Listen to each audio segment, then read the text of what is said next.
Morning. He said he's sick.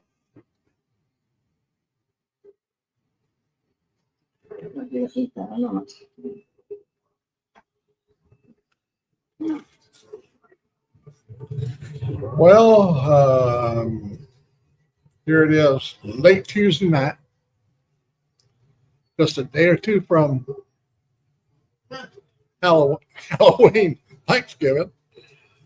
And here is a beautiful, I present to my friends around the world, a slice of Kent pizza. Say reheat.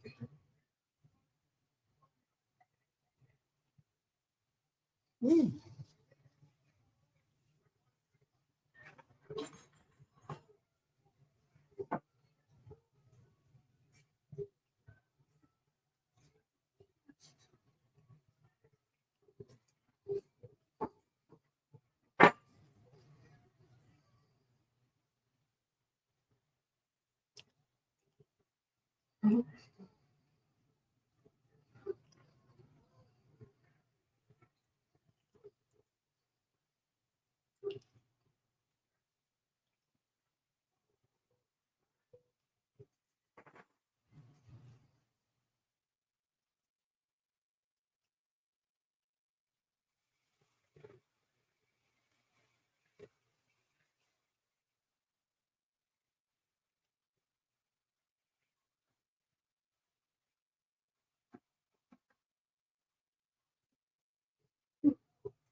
You know what? I bet you'd be good.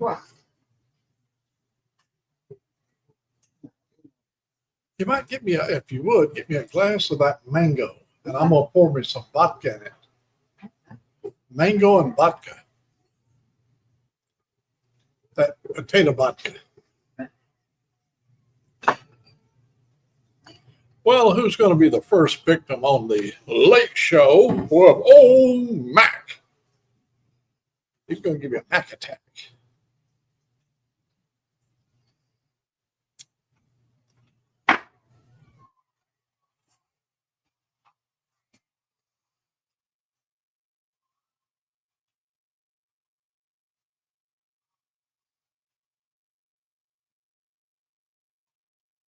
Oh, there's my buddy Dave right there. And now let me put Would you rather have eggnog with rum in it?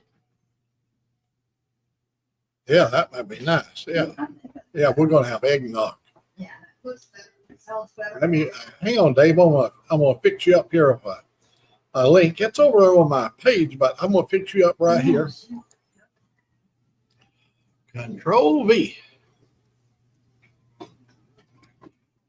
And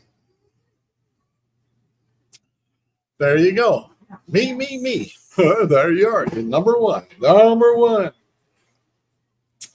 How does it feel to be so beloved by so many people around the world, my friend? Hey. Okay. Hello. How are you?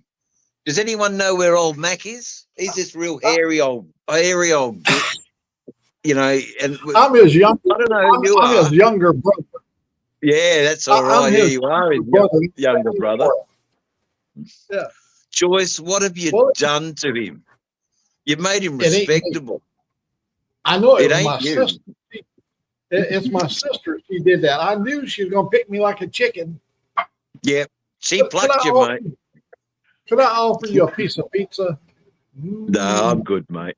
Thank you so much. You enjoy that. Hey, how's it all going up there? Snowing and raining and Foggy today. well, up in the Yeah, mountains but I all mean, full of 40 but degrees. 40 degrees. that's 40. Mhm. So in Australia, you know what 40 degrees is, don't you? That's a heat wave.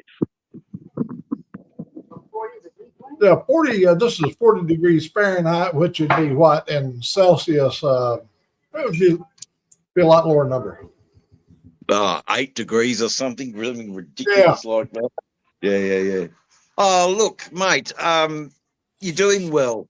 You're looking absolutely dapper, Oh, thank you. unlike me. I need to see you come and visit your sister. Right? Well, To get the trim.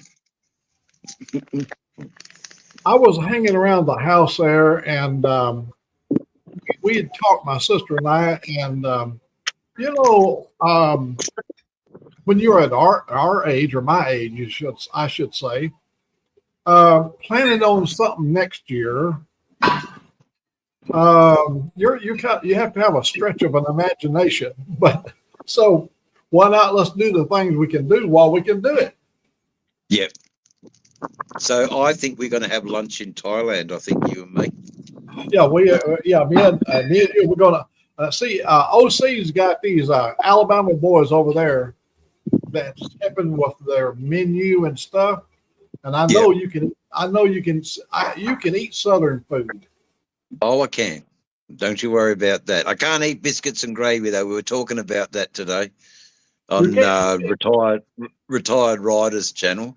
The whole concept of biscuits and gravy just I can't fathom until I see it and taste it. So I don't know because it's foreign to me. It's a bit like asking you to make a piece of bread, put a heap of butter on it, and put a bit of Vegemite on it. Couldn't the whole thing, the absolute saltiness of it all. It's disgusting. I'm just going to close this door so I don't blow away the breeze. That we first wind. But that sounds like the plan. I think Old Mac. I think 2025 is a big year for us. I'm for that. I'm for that. I'm for a long lunch in Thailand. Now listen to this. We got some inside information here. We have a niece, my sister Joyce, her daughter, they're leaving for Vietnam in the first of the year. They're leaving to go to then they're going over to get their big boat. Okay, Yes, now yes, I know the one you're talking about. if you're not opposed to getting on a sailing craft, we could work it out where they would swing by Perth when they come out of there and pick you up in Perth, and then we could go on over, go through the Panama Canal, swing all around the Cape of Good Horn in Africa, up over on the eastern side of Africa, sail through the Middle East. We'll stop at Jerusalem, just, it's like, hello, I got this whole itinerary. During Passover. Yeah, Passover. Yeah, I've got a friend that went to Jerusalem to the birth of Christ. He wanted to go. Oh, it was just the whole church went. 45 people in the congregation went to Israel, and so they get over. They did not know that Bethlehem is a mosque is there for the Muslims. And when they got up there, they said, "You must lay your Bible down to go inside." They go, "You never take the Bible away from me." They go, "Well, hell, you won't be going in there." No, hell, yeah, so no, you've got to. That's the odd thing, isn't it? I'm all for foreign travel, and I am all for adhering to the codes and traditions of that country. The last thing I want to do is disrespect, their country. I'm just a dumb Aussie who knows very little about the wider world, but I'm not dumb enough to say I can't be taught. I want to be taught. I want to learn more about our world. And but I think it's look, it's not that unachievable for me to meet you in Thailand for lunch. I think that's a good compromise.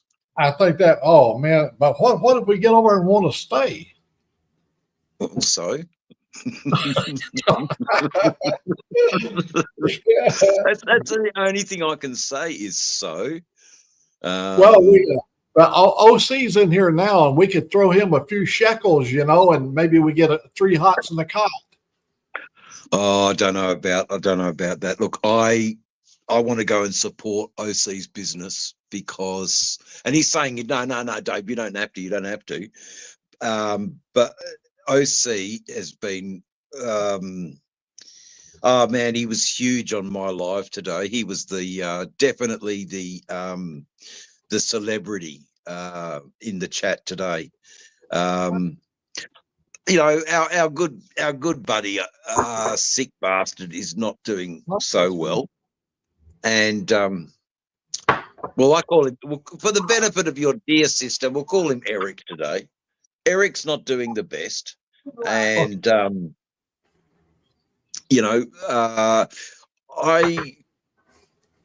mean, I'm tapped.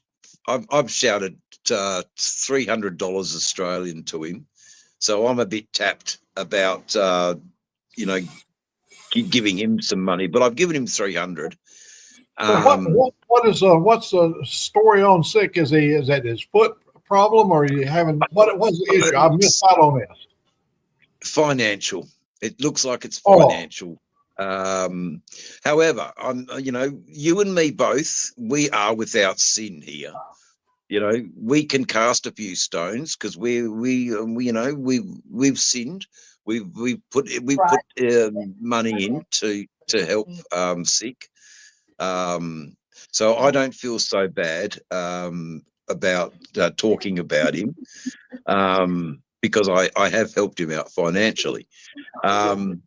He just needs a little bit more. And if OC can have some sort of benefit gig at his pub where it's easy for him, he's in a position to do that. I can't just be in a position to. Who's going to come to my benefit? My benefit. Everyone's online. Most of my friends now are all online. So. And the logistics are doing something like that. So OC is but I know that he's in the chat, and I do want to say this. It's something that I don't want to take for granted. His beautiful generosity is not to be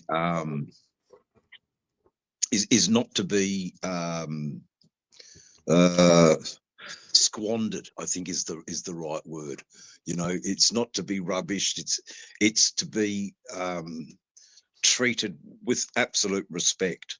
I know that he didn't mind. A few weeks ago, he did mention something about alternating benefits. One for Shane, which is Frogzilla, and the other for Eric, which is sick. And he had no problem with that. So I did put the cart in motion today a little bit, and that's just coming from Retired Riders live, where I could see he was a little bit down. Sick was not really feeling the best, and now he feels a lot better because the world is behind him a little bit, and damn, that's good. I think that's good. But I tell you what, they got nothing on you with that dapper judge haircut. You look like you could go in straight in and hold court, mate. You don't even need a what do the judges wear over there? Not wigs, but very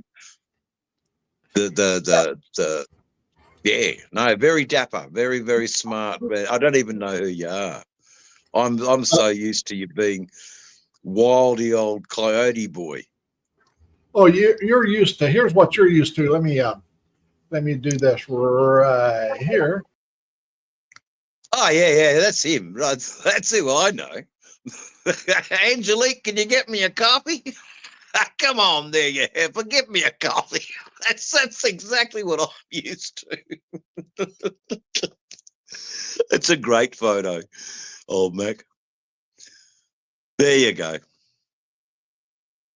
I think I've lost you, mate.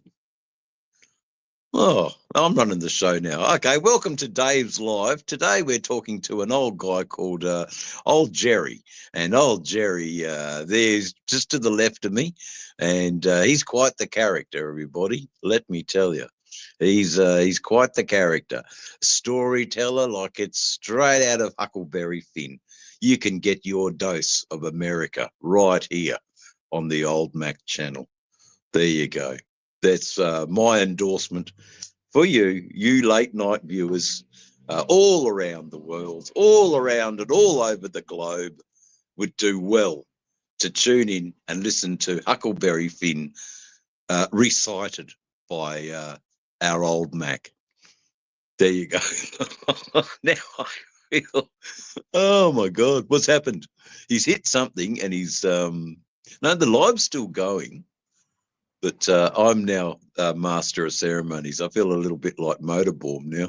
I can't even read the chats. But anyway, there you go. Anyway, guys, if we're going to be all zany, come on. Let's all do it right, eh? Let's all do it right. I love it. I don't always have something to put on. Nah, it's all good. It's all good. Well, how's the eye tonight? Look, it's getting better. You know, I'm a lot happier. I'm a lot happier. It's not out of the woods, but it's certainly on the mend. And I'm already making plans to go across the country. There he is, the man who never sleeps. He never, ever sleeps. I thought I was going to have to take over for you, Mac. I didn't know if he was coming back. I said, Mac has left the building. Yeah. Hey, that was pretty incredible. That was pretty incredible about OC's response, eh? Motor. Yeah. For sick. That's, you know, that's the power. I had no idea that YouTube could be so damn powerful, but it is. And get used to it. Yeah, no, yeah. He's not his normal self. Like, I know that. I talked to him this morning for a little while, and I know he's just really freaking out, man. That's a horrible feeling. I've been there, you know, when you think the walls are caving in, you know, and I think the little chat when he joined me, and I think that alleviated some anxiety, to be honest. I'm sure it did. With a positive can-do attitude. All I ask is that sometime we think about going and supporting OC's business, and we all meet up. Here I'm talking with Old Mac now about a long lunch in Thailand. I want to do a long lunch with Old Mac. I think, Yeah. but he's worried about we won't want to come back because it's just paradise. You know, that's our biggest problem. You've seen those beautiful little girls over there. They are beautiful. Long. Yeah, well, they can. You know what? Those beautiful girls over there can stay with the beautiful men over there too. Dave is going there for the orangutan and the mama san. I'm not going over there, but you know, with a name like Van Beek, you know, my God, I don't want to be anywhere near Pattaya. I've got no desire. I'm just learning a little bit more about how I'm going to conduct myself in Thailand, because I know it's got everything I need. You know, instant marriage. I'll never be alone again in my whole life. Yeah. You know, because I got a few bucks. You know, this is delicious. You make. Sorry, I was paying compliments to my bartender. Yeah, you got a nice how's drink. Angelique going? Is she Oh, Oh hell, she's sick as a dog. I ain't kidding you. She's been laid out all day. Yeah. Is that a White Russian or milk? No, this is a what did you call us, Joyce? Joyce. Huh? No, Eggnog. with rum. God. Eggnog with rum. God. It's going to be quite the chat, I think, Motorborn. Let's stick around and wait till the effects kick in, but it'll be quite the chat.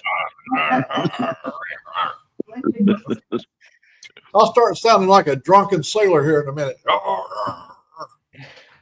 I don't know. I tell you what, though, I think you've had that, years of composing yourself. that little conversation we were talking about around Jerusalem. Oh my God, I wish we could get back to that. Talking about the sailing ship and going around the world. Yeah. My God, that would be something I would love to do. What an adventure. Oh, why not? You know, I don't know how many good years I've got left on this earth, and I haven't seen any of it, really. Why not? You know, why not for the last few years of my life? Enjoy and see and leave a mark. Do an artwork in every country. There you go. And leave an artwork in every country. I've got to say that my niece looks quite charming in her little sailor suit outfit. She's a lovely lady. And Sure she is. her and her husband both are in the medical profession. So if we came down with something, they could take care of us while we're on the ship. God, we got to do this, man. We got to do this. And just to be able to hang out with you, Old Mac, would be a really good thing for me. You know, the surrogate grandfather that I never had, you know, but you know, but it's not grandfather more. It probably, you know, I've definitely adopted you as me dad. You know, fatherly figure, you know. Yeah, fatherly figure. You know, Dad's gone now, my old man. He got to 87. It's all right. Look, to be honest, the way I see it now, it's better that he has gone because he's not suffering. Sure, medical science could have kept him alive, but every time he ate or drank, he'd have to urinate or defecate, and that was very painful for him to do. So he was much happier starving himself to death. And we'll never know that, you know, we'll never know that sort of level of fear of food and drink because of the immense pain it has in passing. But I'm sort of glad that the old boy's gone. Certainly he's always remembered by our family and fondly. But it's good that he's no longer in pain, which is a wonderful thing. Come on in, Joyce. I'm going to leave. No worries, Motorborn. I just wanted to jump in while Mac was gone. I wasn't sure if it was going to take a few more. Hey, how are you doing, Joyce? Hi. Good. And I see you shaved your mustache. Me? Oh, Joyce. Yeah. Oh yeah, the mustache is gone. Yeah. The mustache is gone. I call it the wall. Not in the picture. There now you can see. It was great. That was good. Must have seen me. It was a good picture. Well, oh, right there I am. there you are, up there in the corner. It'd be good. I'll ask Joyce a few questions anyway. Motorborn, you go to bed, mate. Hey, right. It's been a great evening. Love you been guys. a great evening hanging out with you. Okay. All right. So Joyce, Yes. what do you think of all this new fangled technology that lets us talk all over the world? Is this I was going to say, is this a new thing for you, or is it something that you are accustomed to, or you do know a little bit about? I've been her brother all over her life. So. Yeah, I still have problems with those computer things. Yep, I get that. Yeah. So let me say to you, Dave, she's a ham radio operator as well, and we took a trip across the United States And she was in her cruising van, and I was in mine with my family. And we talked all across the United States, going and coming, and we had a lot of great trips back during the cruising van days. You know, when we used to get those Yeah. cruising. Yeah. Yeah. With the Oh, you're happy very, you're very, very absolutely blessed to have your family so close. I'm not saying that I'm estranged from my family, but we're certainly not as close as the Macks. They are a very close knit family, and cherish that. And bloody ridiculous glasses. It just makes me so unbelievable to talk to. But anyway, there you go. Oh, Lord. I like those sunglasses. It was one of my chat regulars was sort of saying, "Come on, Dave, we need to put a bit of pizzazz into the channel. You know, a little bit of hey, Connie's here.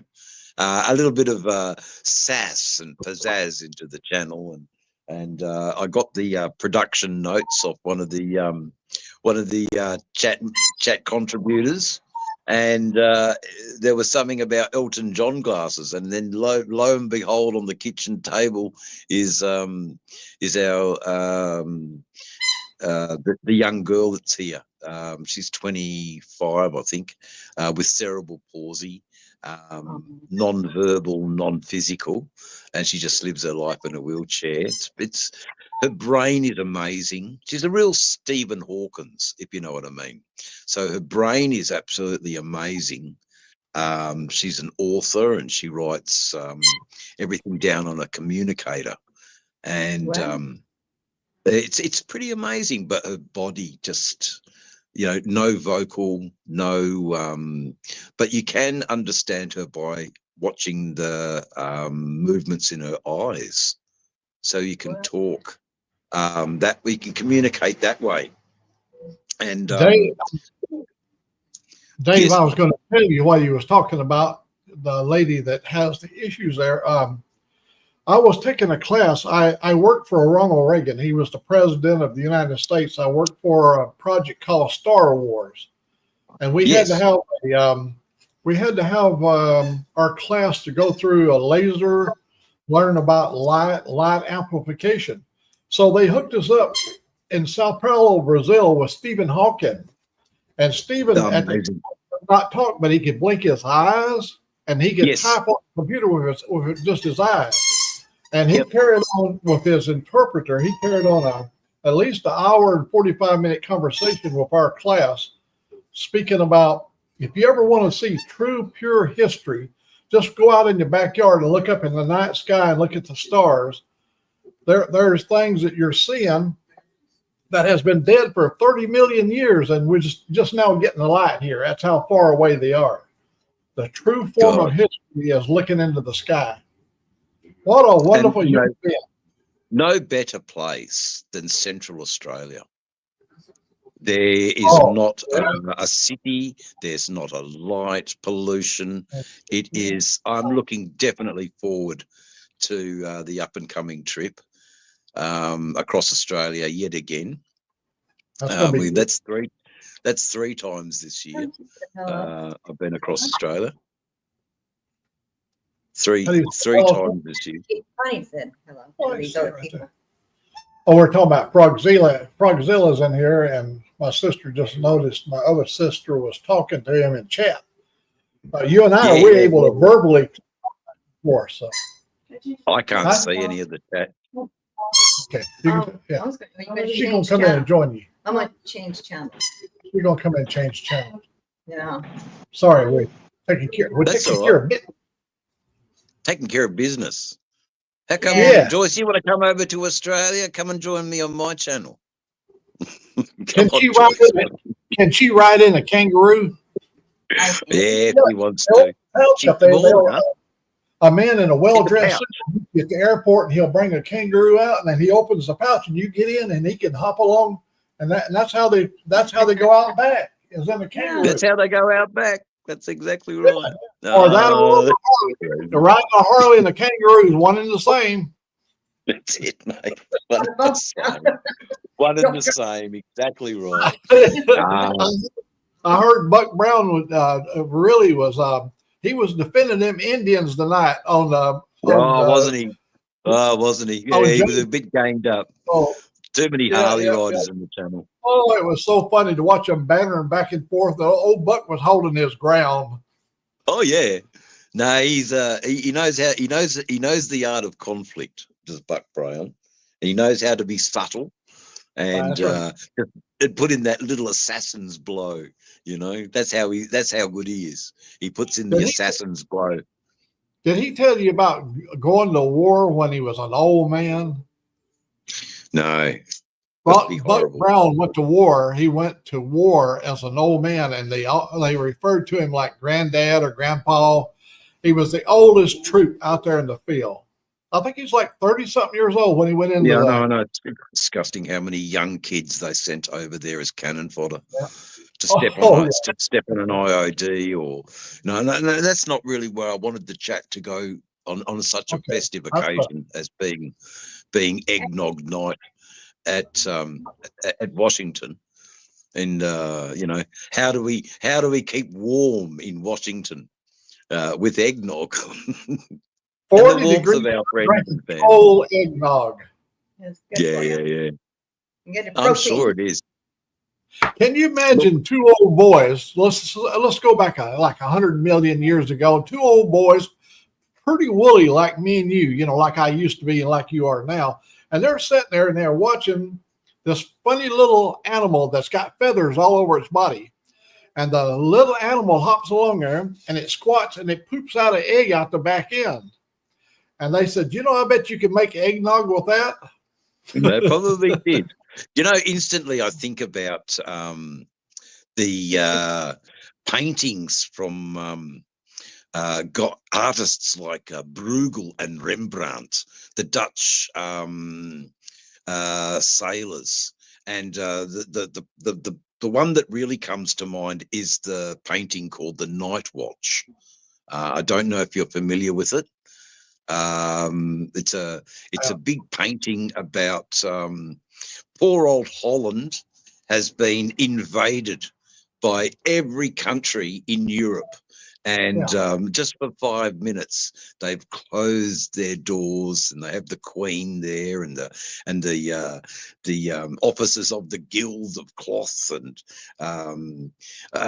because why I mention this is we were talking about my father, and most Sunday afternoons after lunch, it was a tradition growing up in my house that we'd have our meal, everyone would get a chance to talk around the table about their day.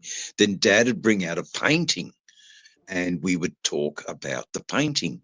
And fascinating, how one painting can have so many different stories, and obviously interpretations, yes. Yeah, interpretations. And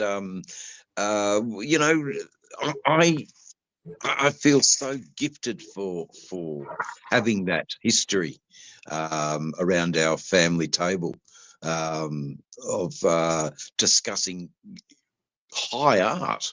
I mean, it's a bit hoi polloi, but I've gravitated to motorcycles and a bit of a debauchery life. But mate, behind all of that is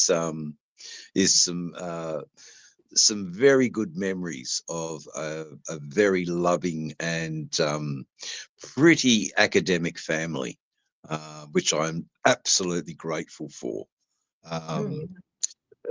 because it's helped me overcome some really huge battles, having a little bit of academic speak. And Dave, do you have any of your drawings close by you could show Joyce what your artwork looks like? Like of the people and no, I don't actually, because I'm out in the shed and everything I've got is all online.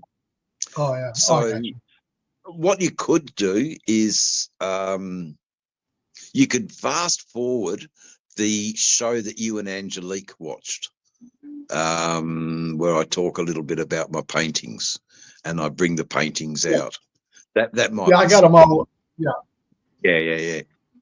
And I know that you and Angelique got quite a lot out of that episode. Oh, we did. And I was so glad that I did it. That you know, yes, there were probably more people that got something out of it, but your responses, both of your responses to that, was so heartfelt and it thrilled me immensely. There you go. I was very over the moon that it had moved Angelique so much, you know, that and then you know the next day I see a little post of you on the trike. You're both in the School of Arts in Ninban. That was classic stuff. Absolute. I had, you know, the first thought was, Jesus, how did what, you know, like he's cluey on the computer, this guy. And yeah, so it was a little bit of a shock, but it was actually very, very, very humbling. And yeah, we were sitting over there in front of your studio where you took your right. part. Yeah. Yeah, and painted Bart Simpson on the wall. Yeah, what was the name of that town? What was the name of the town? Ninban. Ninban. Yeah, I looked it up. Yeah, so Ninban is very much a counterculture. It's probably a bit like Height Ashbury in there's that, but there's so many other things. I've always tried to defend Ninban. It's probably Australia's first and central foremost place for people who are Forest Alliance sort of saviors, who want to stop logging, who want to stop mining, who talk about the importance of First Nations. Sure, it has a little bit of a cannabis culture. It is known, you know, the Lonely Planet book spells it out in black and white in capitals. This is the place, tourists, to get your weed. And so we get a lot of tourists that come for that. Okay, why not? We grow a bit of excess, sell it in the marketplace. That money then goes into local shops. You know, is it really breaking the law? Maybe. But, you know, who benefits? The community benefits. So, you know, not big drug lords or those sorts of things. They don't benefit from a little town. Look at our little buddy at Joint here. We got a little Arizona in the house. Yes. So I see they made you cut your hair, Mac. That's okay. It was one of the rules when you open the door. Yeah. Yeah. Oh my God. Uh-oh. Here we go. Uh-oh. Well, they asked me to shave and to cut my hair. And to listen to the sergeant blow hot air.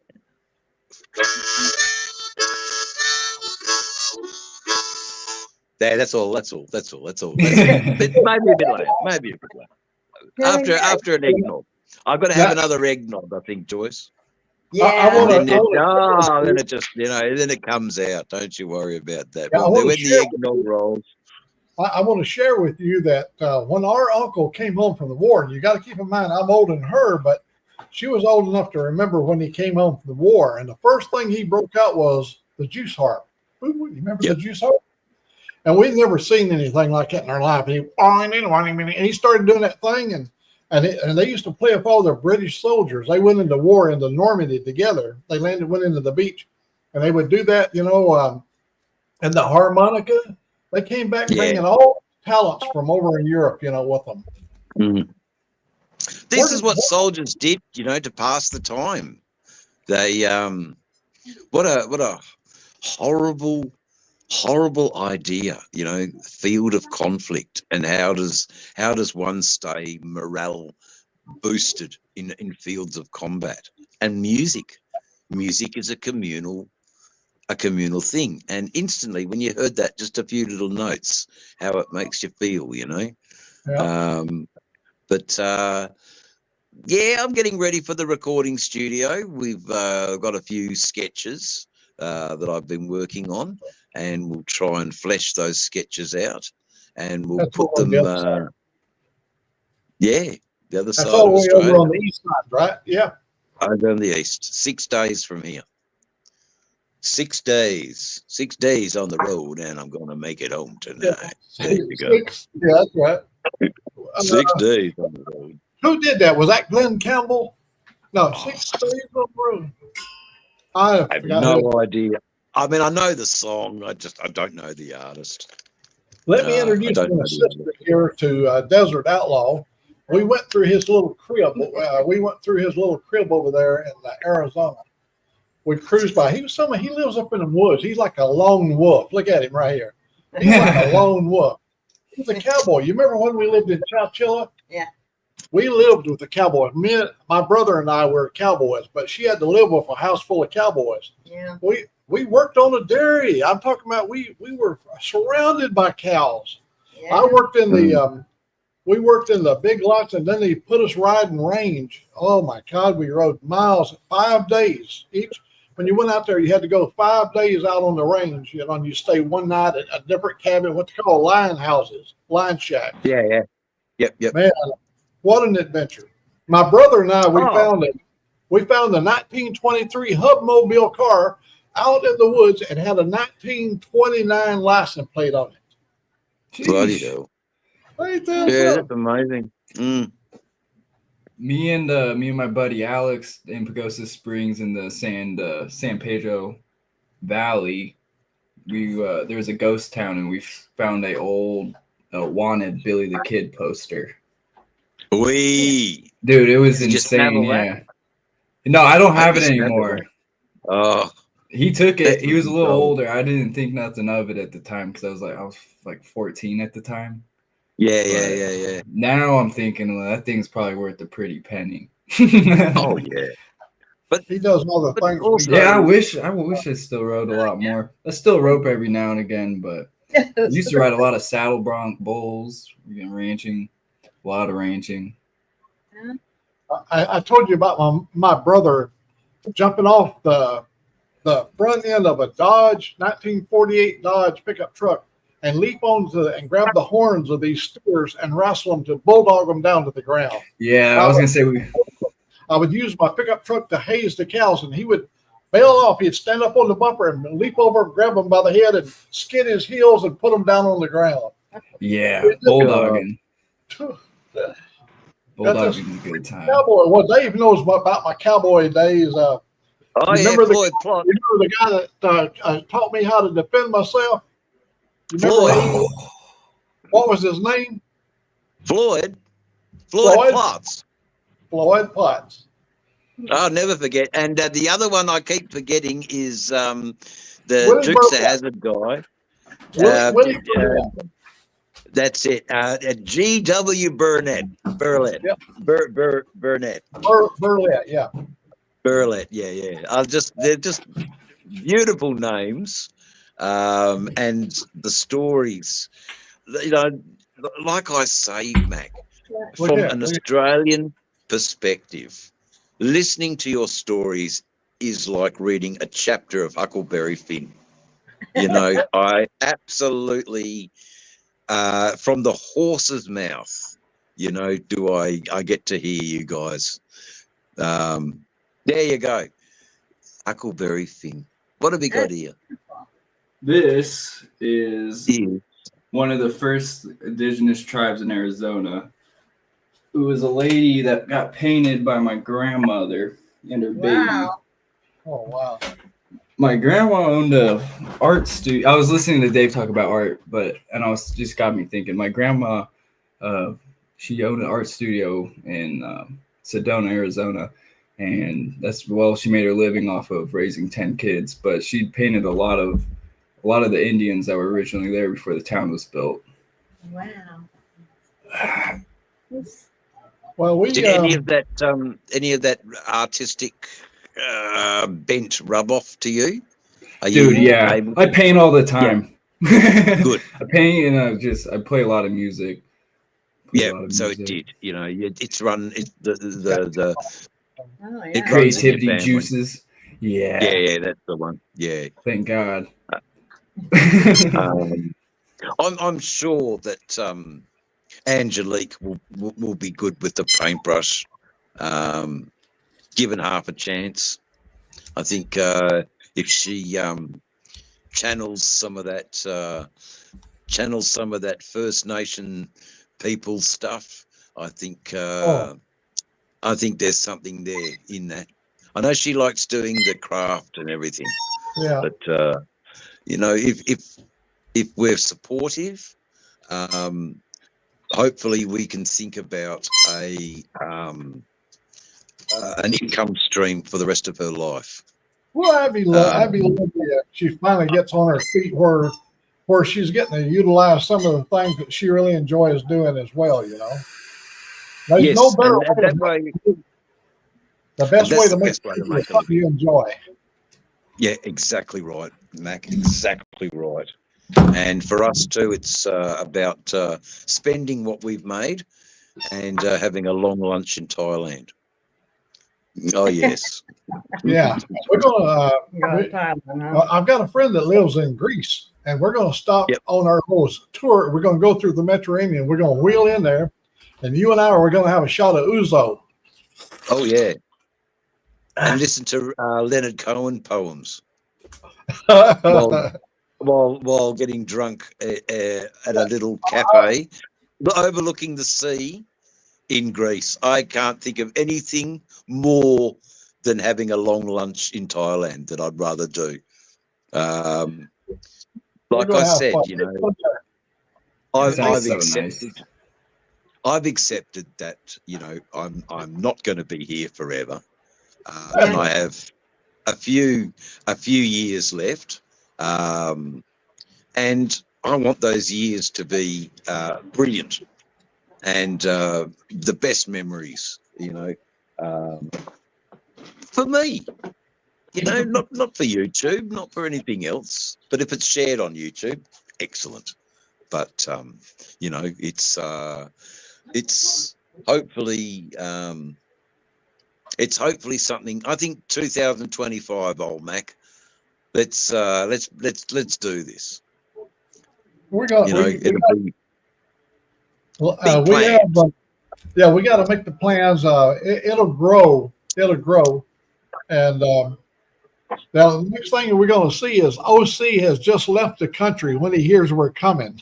Oh yeah, I know. But I won't rest until I've supported that man's bar. You know what he's done for Shane. Oh mate, I should move. You're right.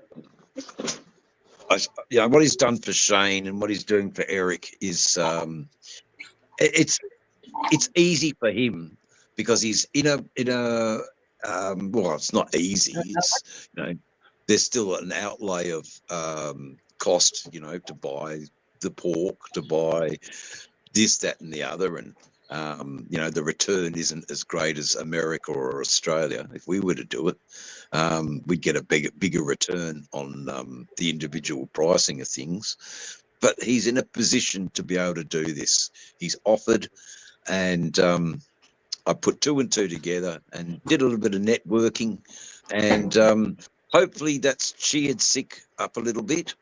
I know he was terribly depressed this morning. And you know, depression's a horrible thing. But some of us in the group aren't as depressed and can sort of, a bit like, yeah, you know, when the Samaritan helped Jesus carry the cross. That's all it is. You know, when the Samaritan helped Jesus carry the cross, and that's all I really want to think about it with that one. And just a little bit, you know, I'm not going to get nailed up into the cross or anything like that, but I don't mind you know, walking up Mount Sinai a little bit, and giving our dear. I'm not trying to give sick bastard a Christ complex, but you know, the Christ complex. Anyway, it's all fun. But it's certainly been good chatting with you, Old Mac. My battery power is just about to run out, and I'm going to have to say goodbye to you, darling Joyce, and to your beautiful family, who was absolutely looking after our sterling old matriarch there, and or patriarch probably, because the matriarch's feminine and patriarch's masculine. So there you go. There's the difference. Well, I'm like Samson. She's removed my hair, so I'm a lot weaker tonight than I was last night. Yeah, I know. You'll be a bit colder too, eh? No, having that, you know, that. But anyway, Mac, it's for the family, and this is the sacrifices that we make for the family. We look dapper and like a judge. You look like a judge, man. Well, I need my judge. You remember when I had my judge hat on? Oh, I remember. I know you don't need it because I remember it. I know he's got the judge hat.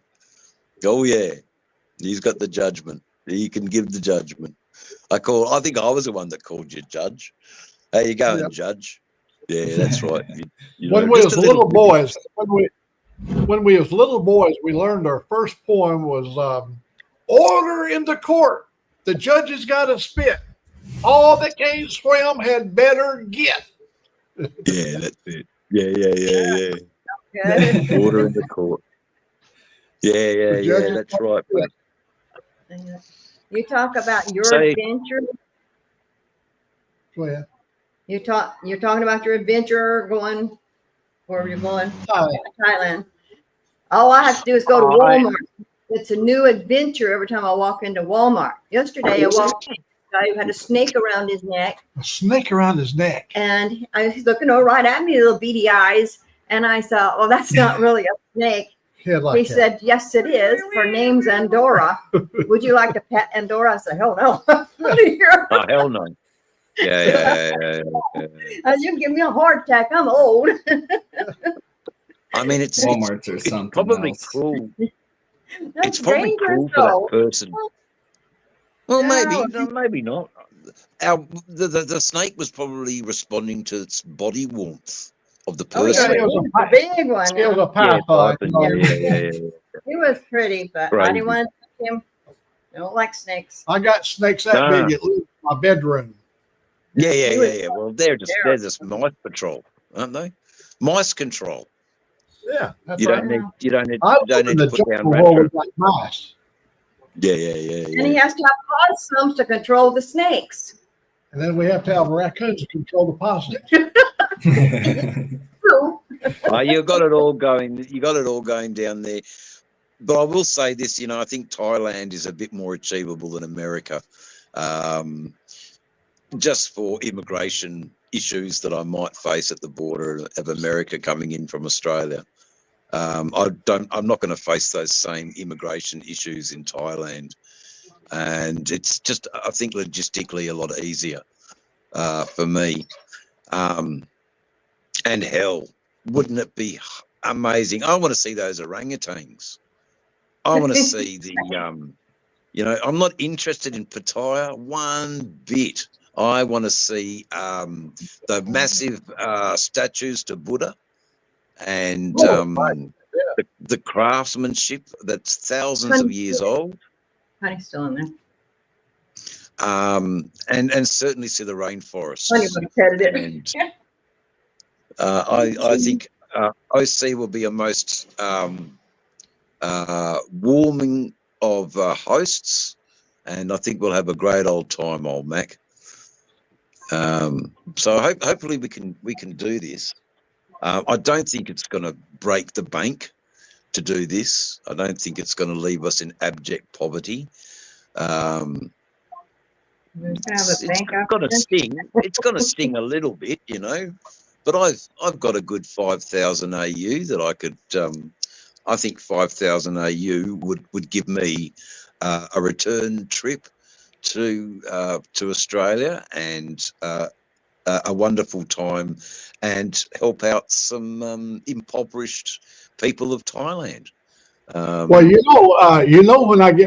we get ready to go, my beard's going to be growed out again because your beard goes really fast.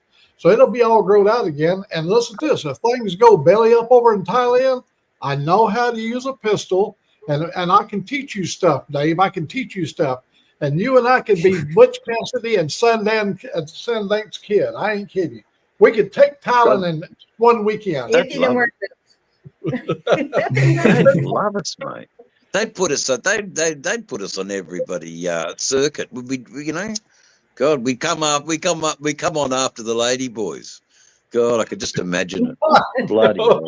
The lady boys, they do their act, and then here comes Dave. Yeah. And he puts his head on the stage and puts his harmonica out. Ooh. Here you go, Joyce. Here's a little preview. Yeah.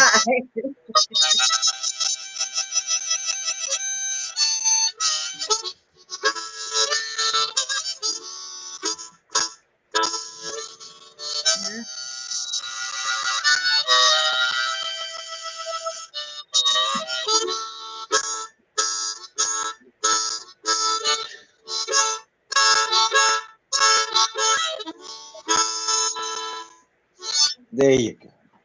Yeah. It's a pleasure to perform. It's a pleasure to perform for you, like a performing. At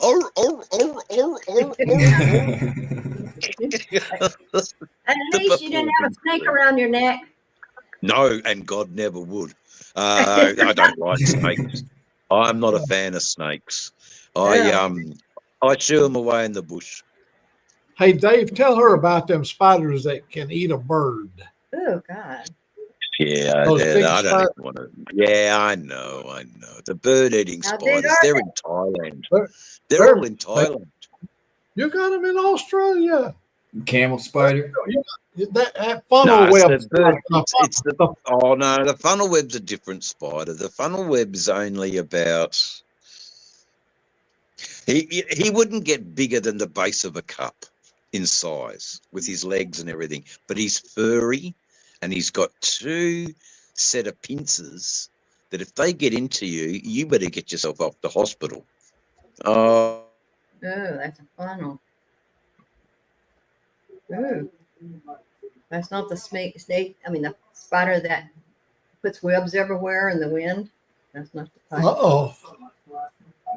Dave froze. We got Desert Outlaw. Dave's taking a nap.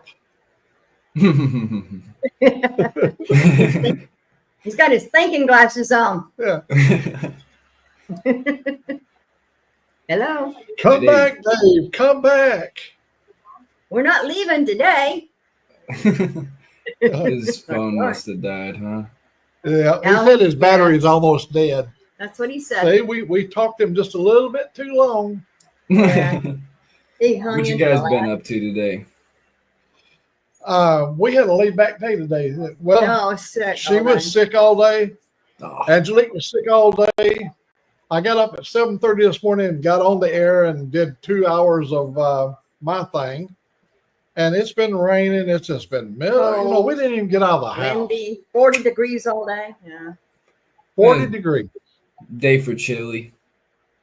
Yeah. I like a little sun sometime. Yeah. Now, we knew this coming here. You remember I lived here for 40 years, so I can't come up here and say, I didn't know it's going to be this bad. I wouldn't even been here. I lived here. Yeah. I know every inch of this place. And it's a big change in the temperature, so you're actually colder than I am because I'm used to the coolness than you are. OC, did you see the question? Desert Outlaw OC had to say to you? Yeah, what onesie? That's like underwear, onesies. Onesies, That's what you put on little children, right?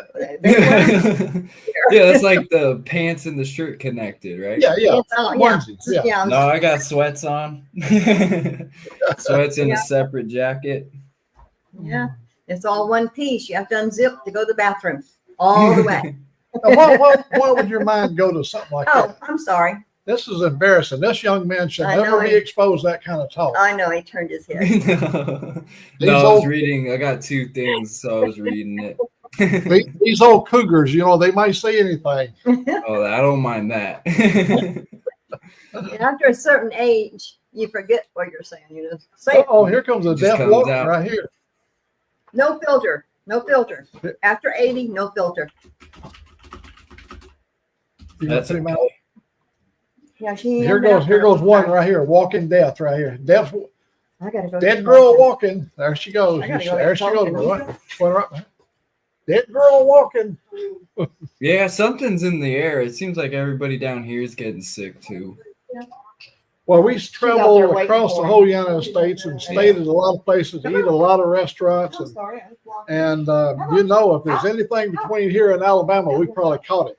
Well, they did. All right, she did. Yeah, he wanted you to film it so you can see him go down Oh. the hall.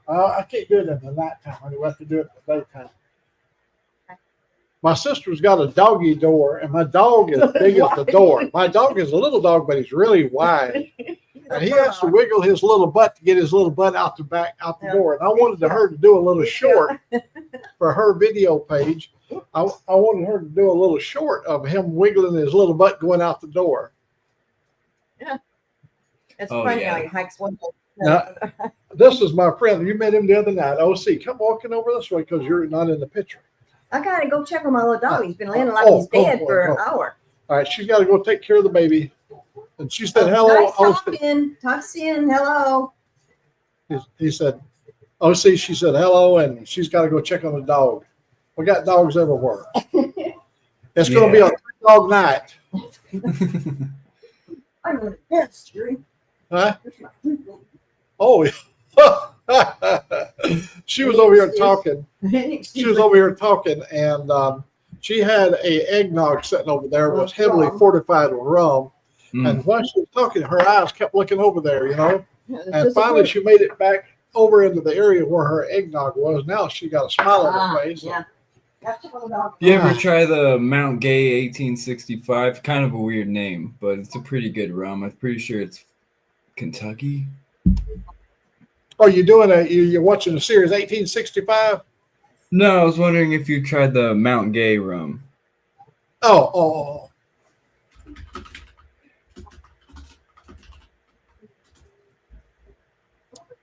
Let's see. Well, I guess the moral of this story is it's pretty good with the eggnog. Go potty. Go. Oh, the eggnog, the way we drink it is really good because we use that dark rum. What is that? Myers. Myers dark rum. 100 proof. 100 Yeah, proof. that Myers is good. Yeah, I like the Lemon Heart 151, but it's a little harsh. I don't ever see that before. Yeah. Sometimes I'll do the Wild Turkey, the 101, Wild turkey. even though Yeah. I'm pretty sure it's a whiskey. Oh, there's 150 in it. One time we traveled up to Wall's Drug up in Nebraska, I believe, and we stopped in there, and I bought a bottle of Everclear on the way back to Washington State, and we was up on Mount Baker, way up. We was like 10 or 12,000 feet up, She's happy. and while we was up there, we had our camp set up. Here comes these people from the top. They've been up on the summit, and they come by. Oh my God, it was like way below zero, and everybody's really, really cold. But we had the coffee pot going, and we asked the guys when they come by, so you fellows want to join us with some coffee? He said, oh my God, we'd love just to hold the cup. It's so cold. So we got him a big cup, and he was holding the cup. I said, would you want me to fortify your coffee for you a little bit? And I put that Everclear in it. And I said, well, just tell me how much you want in it. And he said, I'll tell you when to stop. And I turned it up there, and he said, that'll do it. And we stirred it up and put a little cream in it too, like an Irish cream coffee. Oh my God, he drank that down, and the other guy did too. Within 10 minutes, they were babbling. Oh, yeah. They'll have you crawling if you drink enough. Oh, that stuff is strong. And but they was so happy when they left out there. See, they was already on the clear side of the mountain where you couldn't be killed by an avalanche. They was around on that side. We were watching the avalanches off the top, and you see it coming for like 10 minutes before the sound ever got to you. You could see it just breaking and moving, and then it started like thunder, and with the millions of tons of snow hitting down in them canyons, and then it would just echo up through the canyon, and it was beautiful. God, that was nice. We went up there. It's called calving. It's when the glaciers or the big snow buildup breaks off in chunks of billions of tons of snow, and when they break off, they'll come all the way down to the bottom, all the way to the river. Yeah. And they plow everything down in its side. The first time I ever heard that, like, an avalanche was up in Breckenridge, and I didn't know they had dynamite teams, so I was sitting out there late at night, and I was just drinking a little bit, and I hear boom, and all the avalanche noise and crushing of the trees. I was like, I was tripping a little bit. I was like, wait, what the heck is that? Joyce, could you do me a favor? Is it possible you get one of those big apple pies over there? I want to show him. This guy right here he loves me some apple pie moonshine. Yeah. You ever make moonshine out of the sweet feed mix, like the 4-way sweet feed with molasses, like the horse feed? No. You can. No. Oh no, I haven't had that yet. I have had silage. I've had silage. And when you go over there and they would catch it in a jar, the silage would already be fermented. Oh, hell, you drank a good. Look right here. Come here, folks. Take a look right here now. That's one. That's a real pie. Look at the size of that mother. Mm. That's the apple vanilla pie. ice cream. Oh, hell yeah. That's what I told her. We got to get some vanilla ice cream tomorrow. What did you call that again? Apple Alamo. Pie Alamo. Yeah. Yeah. We got apple pie and ice cream. She bought 3 of the big pies. She got an apple and a big pumpkin and a pecan. That one wasn't from Walmart, was it? No, hell no. This is baked fresh daily at Costco. Okay, I was gonna say that looks really good. And that store where we went and bought the pie, they do. Yesterday they peaked out at 800 pies. And tomorrow they'll do 1,200 pies tomorrow. Ooh. Just tomorrow, out of that little store over here. That's the smallest Costco down in this whole area where my daughter works. They've been past 1,200 pies since last Friday. But this one outdone it yesterday. Yeah, they outdone it. The yesterday's sale at this little store on pies superseded anything else at Costco. And then that is pretty impressive. When I buy pie, everybody buys pie. And they had 700 people coming in every hour. And the first hour. She was saying yesterday at their store up at the Canadian border, I think she said 1,100 per hour. That was the head count through the store. 1,100 per hour. Yeah. Now let's just say only half of them buys anything. That's a hell of a lot of sales in 1 hour. Yeah. And then they're buying on the line too. Yeah. Imagine if half of them spent $120 on whatever. Or 300, 200. Yeah. They must be making, closer to 100,000 on a weekend. I didn't see Robin in here, and it looks like I just seen somebody said good night to him, and I looked over there, and I guess he's going to bed. I'm on it. I'm off it. I don't know. There's something. Him and OC had something going on. So, night, Robin. Hope you're doing well. Yeah, man. I hope Thanksgiving's going. Here it comes. Is that my little dog? Yeah, my dog came through. He came in when he sat up there and waited. Yeah, all you folks out there, I want you to have a really good Thanksgiving. Mine is good because I made the trip out here and I made it fairly successful. No problems as far as the travel, but I don't sit in one spot very long. And when you'd have to sit behind the wheel for 12, 14 hours, you go, oh my, it gets old. It gets boring quick. That's for sure.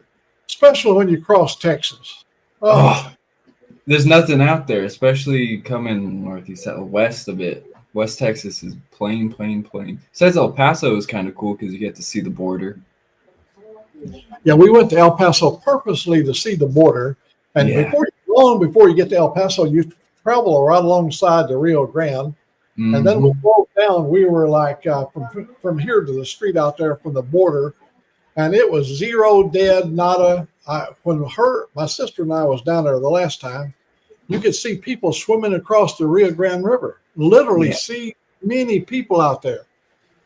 Nobody in the water. You could wade across the river. The river's really down, but the dust was so bad you cannot. Horrible. We had dust all the way to Tucson. Yeah. Yeah, they're pretty good at crossing. I'll tell you that. We have friends and family out in San Diego and stuff. And sometimes when we're there's one time when we were at the beach where man, what do they call those? What do they call their boats? It's not a skiff. It's almost like a banana boat. It's almost like a skiff. But they came flying around and came up onto the beach and beached their boat and jumped off and ran. It's like they made it, man. Man. Yeah, they're so happy. Yeah, man. Well, if you look at it, here's how I look at it. This is my view of it. I built a really nice pool on my property in Alabama. And then they explained to me, my insurance says you got to have a fence all the way around it. Then my insurance explained you had to have warnings every 12 feet. You had to have a warning. You had to have this, had to have that. And I asked this guy, I said, it's on my property, and we're just old adults. We don't have children. They said, yeah, but what if a child wandered in from the neighborhood? You're responsible for the child's death. It's called an attractive nuisance. So here you sit up here in America, the land of the free, the land of opportunity, the land of wealth, things unimaginable to people that have never seen anything like we just take for granted. And it's sitting there all the time. And they hear stories. You know, once you're down in Guatemala somewhere, you hear stories about the unbelievable wealth of America. And they're willing to endure a 1,200-mile walk to get to this point and to have a sample of that. So I look at it like my insurance agent. It's like an attractive nuisance. We're going to draw people. One thing, the country is such a great country. It is good knowing that people want to come to us rather than fleeing us. How about the countries where people are trying to flee out of their own country? Yeah. The Haitian people, the people that live in Guatemala, some of the Central American countries. Venezuela, Honduras. Yeah, all down through there. Haitians, Cubans. I'm talking about real human beings. The same one that God created you as a human being, and he created them. And they have wishes and desires and wants just like you and I, and they're willing to work. Yeah, See, I don't want to work anymore. I work my time. I work forward. Mine's all about having fun. Yeah. We have fun till my daddy takes the T-bird away. No, I know it. I have a few friends that came over illegally. They're legal now and stuff, but to hear some of their stories from their grandparents is insane. Like they really were on a boat, you know, and walked through the jungle and had to get trafficked through and weeks of traveling. I'm like, damn. I just go right to Walmart and get me some food, you know. I don't even think about that. You've been down around the border, and you know what a desolate place it is. So I'm right on the border. Yeah, you got a coyote that brings people in, promises them the miracles of all the miracles, and you got water staged out there. And if you just follow the that ain't true. They get across, and it's up to them to survive after that. Most of the time, yeah. What if they took you and I and dropped us off in a rural area of Mexico, and we had to try to survive? Now, we probably have picked up enough of Spanish words that we'd be able to read some of the things, but they come in with absolutely no comprehension of English. And what a struggle that must be, you know. No, if you drop me off in the middle of Venezuela, dude, I'd be lost. Oh, hell I'd be sleeping on the road. Oh man! Down to Mexico, they said, you know, they don't know how to drive the road. You can't read the signs when you're driving. We were way down in Mexico, and I had a Ford Torino, one of those it was built by the Ford Motor Company for drag racing. It was like a Copa, you know, it was the highest horsepower engine they had, the 429, all the stuff that they made in that year for that Torino. So we go down into Mexico, So we paid this boy to watch our car for us, Oh, he was good. He stayed all night. He stayed with the car and nothing got stolen on it, nothing like that. But now we're coming out. We're about 100 miles into the country. And we're coming out. We don't read no Spanish at all. Maybe alto, and we know stop. But we were seeing things about so many kilometers. We were so ignorant, we didn't know how to convert from kilometers to miles, and we could see all these numbers kept appearing, and the numbers just kept getting closer, and we're running 80 and 90 miles per hour in this dirt road in Mexico. And then when we got down at the very end, there was a ramp of dirt. We saw it. It's all of a sudden there was just a little ramp, and here we go with the Torino. We're doing the Dukes of Hazzard down in Old Mack, and we landed. We almost made it to the other side. We landed down in the sandbar, and it came up like this and landed on the other side. I broke 2 tires. I had wide oval steel belted tires on that, whatever came from the factory.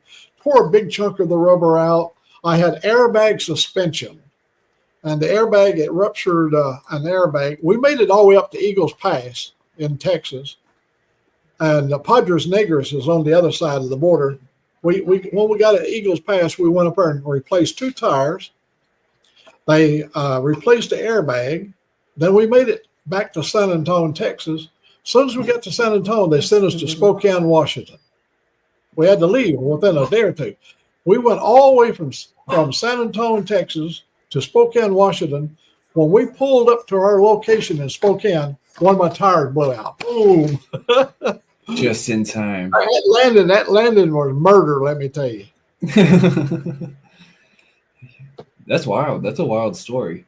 We've had and Connie, her husband right here, I hope you don't mind me telling the story, but he was before he was her husband, John, he was with us down in Mexico. And so during the night, John got separated. John was German, and John had kind of a fiery temper and stuff, but he was out wandering around down in that town 100 miles down in Mexico, and we can't find him. We're looking all over the place. Somebody said, go to the police, the police station. So we went over there. That morning, we went over there just at daylight, and we said, hey, we're looking for, I won't use his name here, but I was looking for John, and he said, well, go over there and look in that pit. And if you see him down in there, we'll bring him up to the surface. And there was a big, like 3-4 foot diameter grating over it where you look down inside there. And we're looking in there, and there he was laying down in there. So they brought him out, and they said, no, that's $65. $65? We'll just leave him in here then. But we all chipped in together. My brother was with me. Somebody, there's 4 of us. So we chipped in, got him, and paid his get him out of the hole. And he was in the car with us when we did the big leap across the river. Yeah, you used to be able to go right through there, especially the Nogales side. You used to be able to go right up through and come back. You can still come back super easily as long as you check through, but now it's like $500. Every time I've ever been stopped there by somebody with a gun, it's been like $500, 500, 600. Back in the 60s, we went to Padres. We would see 1960. We went to what's the one right across Tijuana? We went to Tijuana.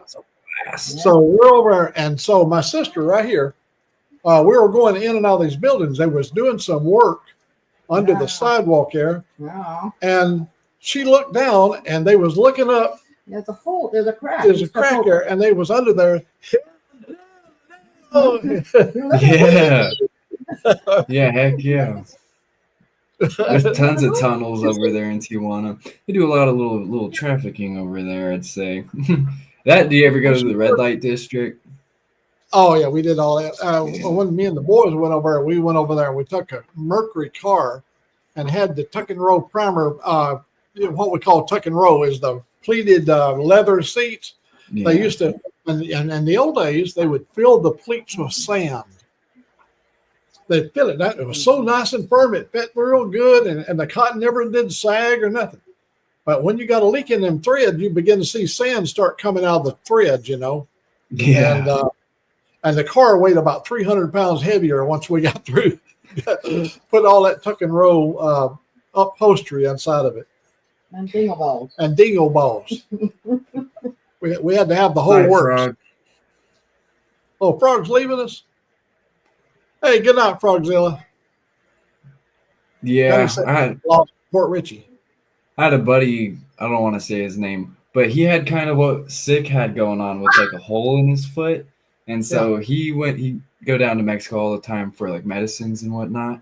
And he went to go see a herbal medicine doctor, like a witch doctor kind of. And he said the next morning after he seen the doctor, the next morning he sent me a text and his whole foot was like melted away in black. Like, oh no, it was so gnarly looking. I was like, oh man, what did he's all? I don't know. He just put some stuff on it, and I went to bed, and I woke up with burning, and I ripped the sheets open. I was like, oh, that's where I go to get my dental work done because you could get braces put on for $15. Oh, well, we were at a bar way down in Mexico, and we were drinking, and in this jug that we were drinking out of, we could tell there's something down there because they had a thick layer of something down in the bottom. I think it was just sediment. But as we got down closer to the bottom, there was a scorpion inside the jug, pickled scorpion. Yeah. We were, oh no! And we'd been drinking off this scorpion all that evening. And that guy reached over and got it by the tail, and he went, boot. Oh, yeah, you're supposed to eat them, the scorpion shots. Yeah. They do scorpion and centipede, and they do another one. I forget what they put in it, but my sister right there, sister that lives in Florida, she ate the worm. Oh, the worm, Ray worm here. Ray ate the worm right too? here in Washington, up in Federal Way. We used to eat like the freeze-dried mealworms. Oh my They God. have cheese-flavored ones. Yeah, my ex-wife, my deceased wife, she used to eat chocolate-covered everything, chocolate-covered ants, chocolate-covered this, grasshoppers. And she ate all these different things. When she traveled and went overseas, she ate a lot of these things that she always wanted to try. She even eat rattlesnake. I've never had that. Oh, rattlesnake's pretty good, especially like a coontail rattlesnake. It's pretty good. Javelina. The weirdest meats I think I've had is either jaguar or horse. Javelina, I've had that when we was in Texas. I used to have a friend. He was a musician, well known. He was on HEEEeer, and he used to have that Picking and Grinning, Buck Owens and Roy Clark. And Roy Clark was he invited us out to his place at Pedernales River out there. He bought one of our airplanes. We was working at a company that was doing government contracts, and he bought one of that company's airplanes. It was a 7-passenger turboprop airplane, and he invited us to come out to his place. And we went out there, and this guy, he lived the typical. He was out at what's called the Brazos River out there. He lived that lifestyle out there. Roy Clark was the real deal. You know, he was a musician, but he was the real guy. I mean, it's like Willie Nelson. Willie Nelson, another real guy. Real outlaws. And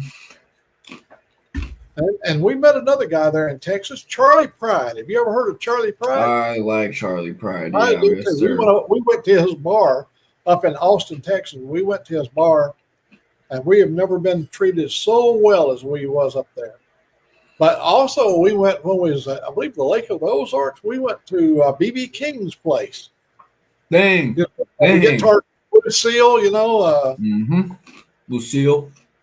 Yeah, I was like the Forrest Gump of my period of time. You know, I seen a lot of famous people. Nice. It's hard to find stand-up people like that this day and age. It's all freaks in Hollywood now. Yeah, they can't be out in the public because they get mobbed or, I listen to this, and you know this for a fact. if you got a real popular YouTube guy comes to your town, if he's popular in whatever he's doing, whether it be racing motorcycles or racing cars or whatever he's doing, hell, the traffic is unbelievable how people gather around these YouTube people.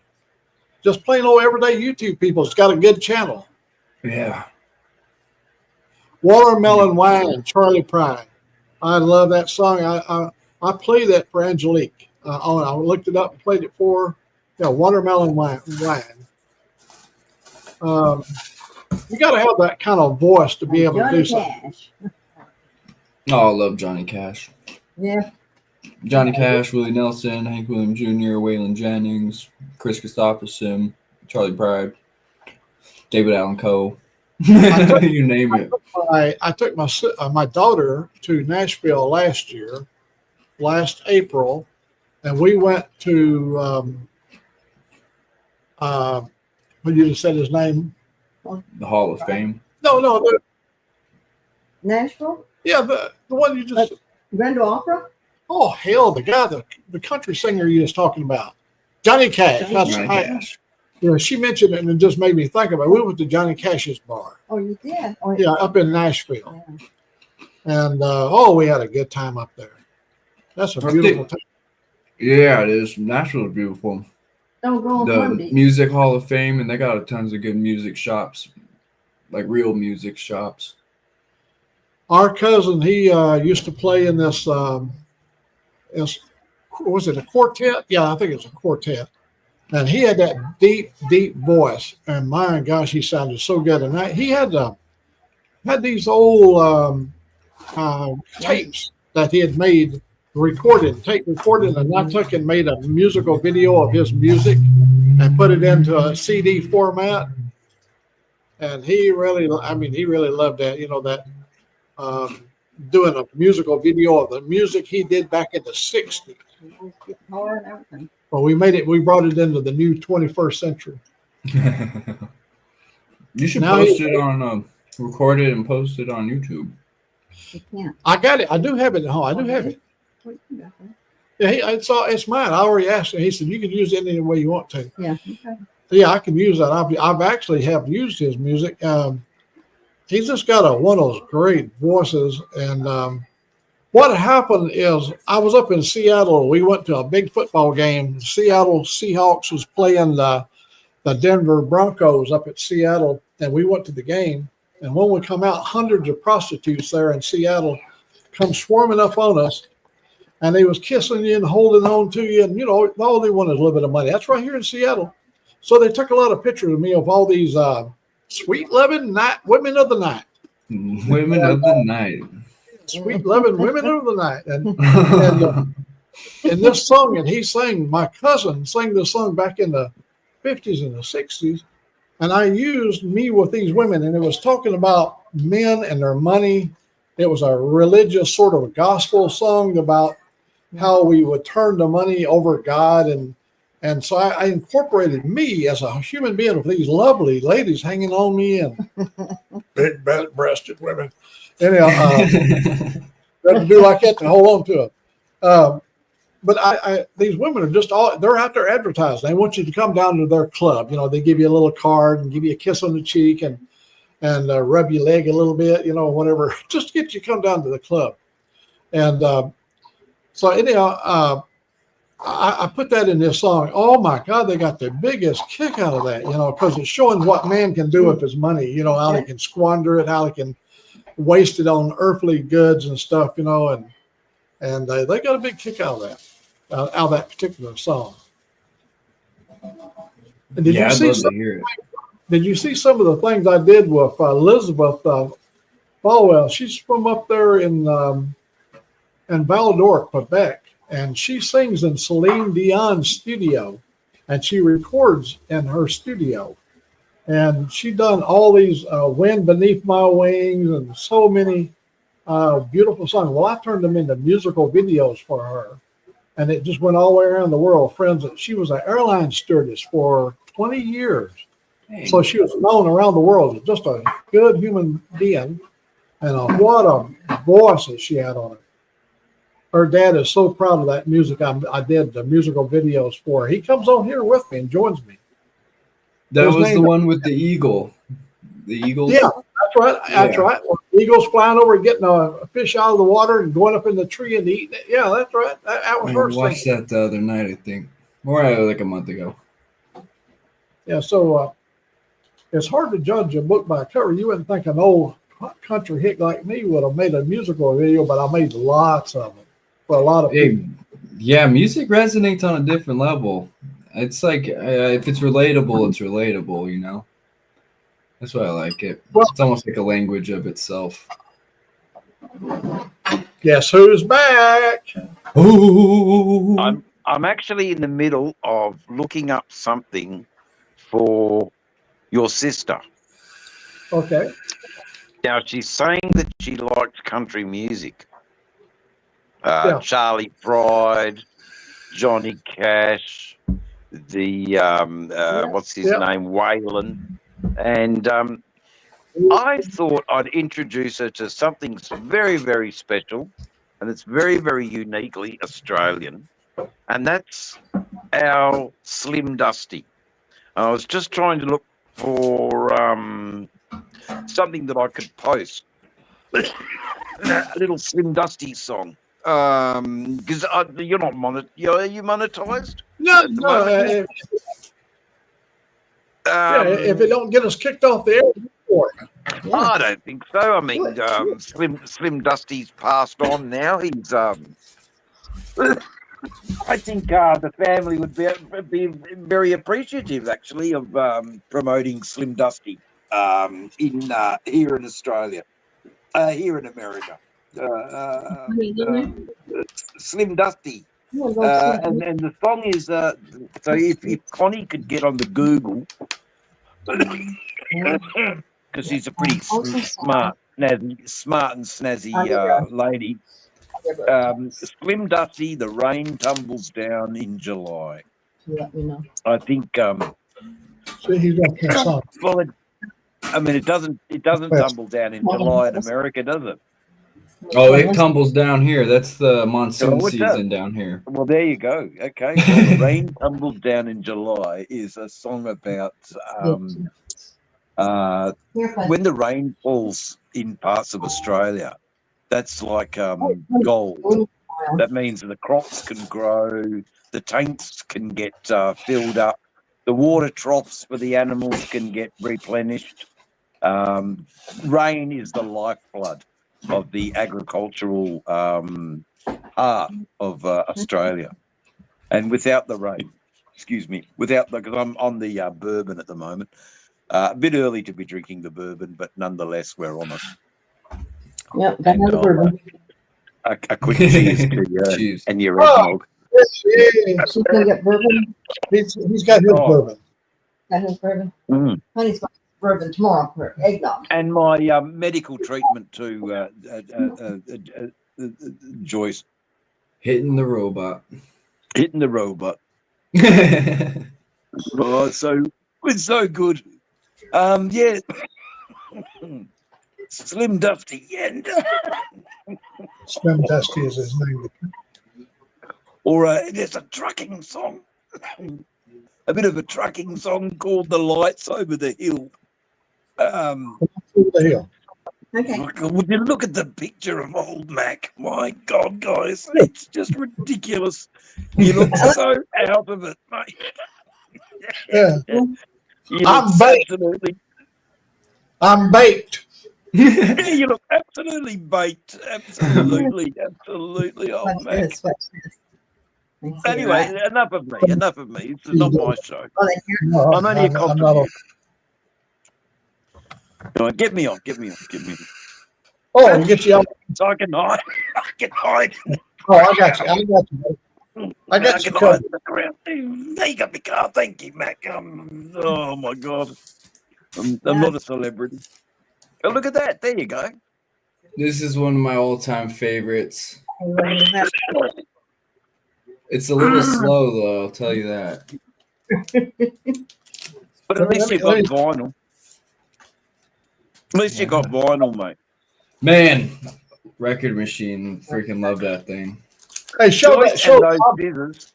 show the tell album you again. what. What is it? The album. He's there. It is. Right there. Humperdinck. Who is it? Redheaded stranger. Willie All right. Nelson. Let me see if y'all Willie. remember. There you go, Willie. Let's Yeah. see if I got the same song. A redheaded stranger rode into town. Let's see, redheaded stranger from Blue Rock, Montana, rode into town one day. That's the one. Blue Rock, Montana. That is Enough, the one. Sorry, I didn't mean to ruin it.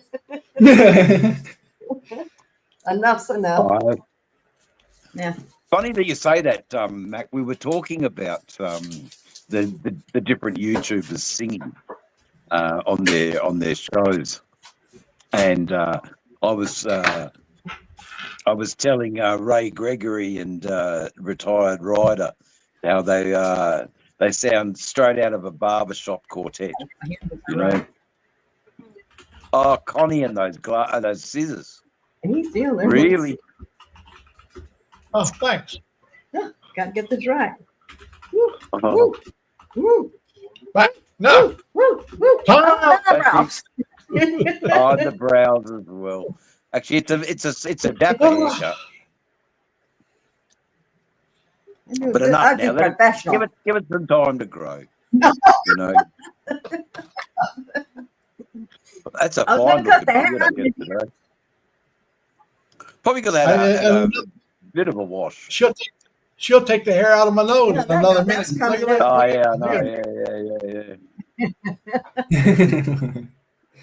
yeah. You're a dear sister, Joyce. Absolutely dear sister to do that for the old digger.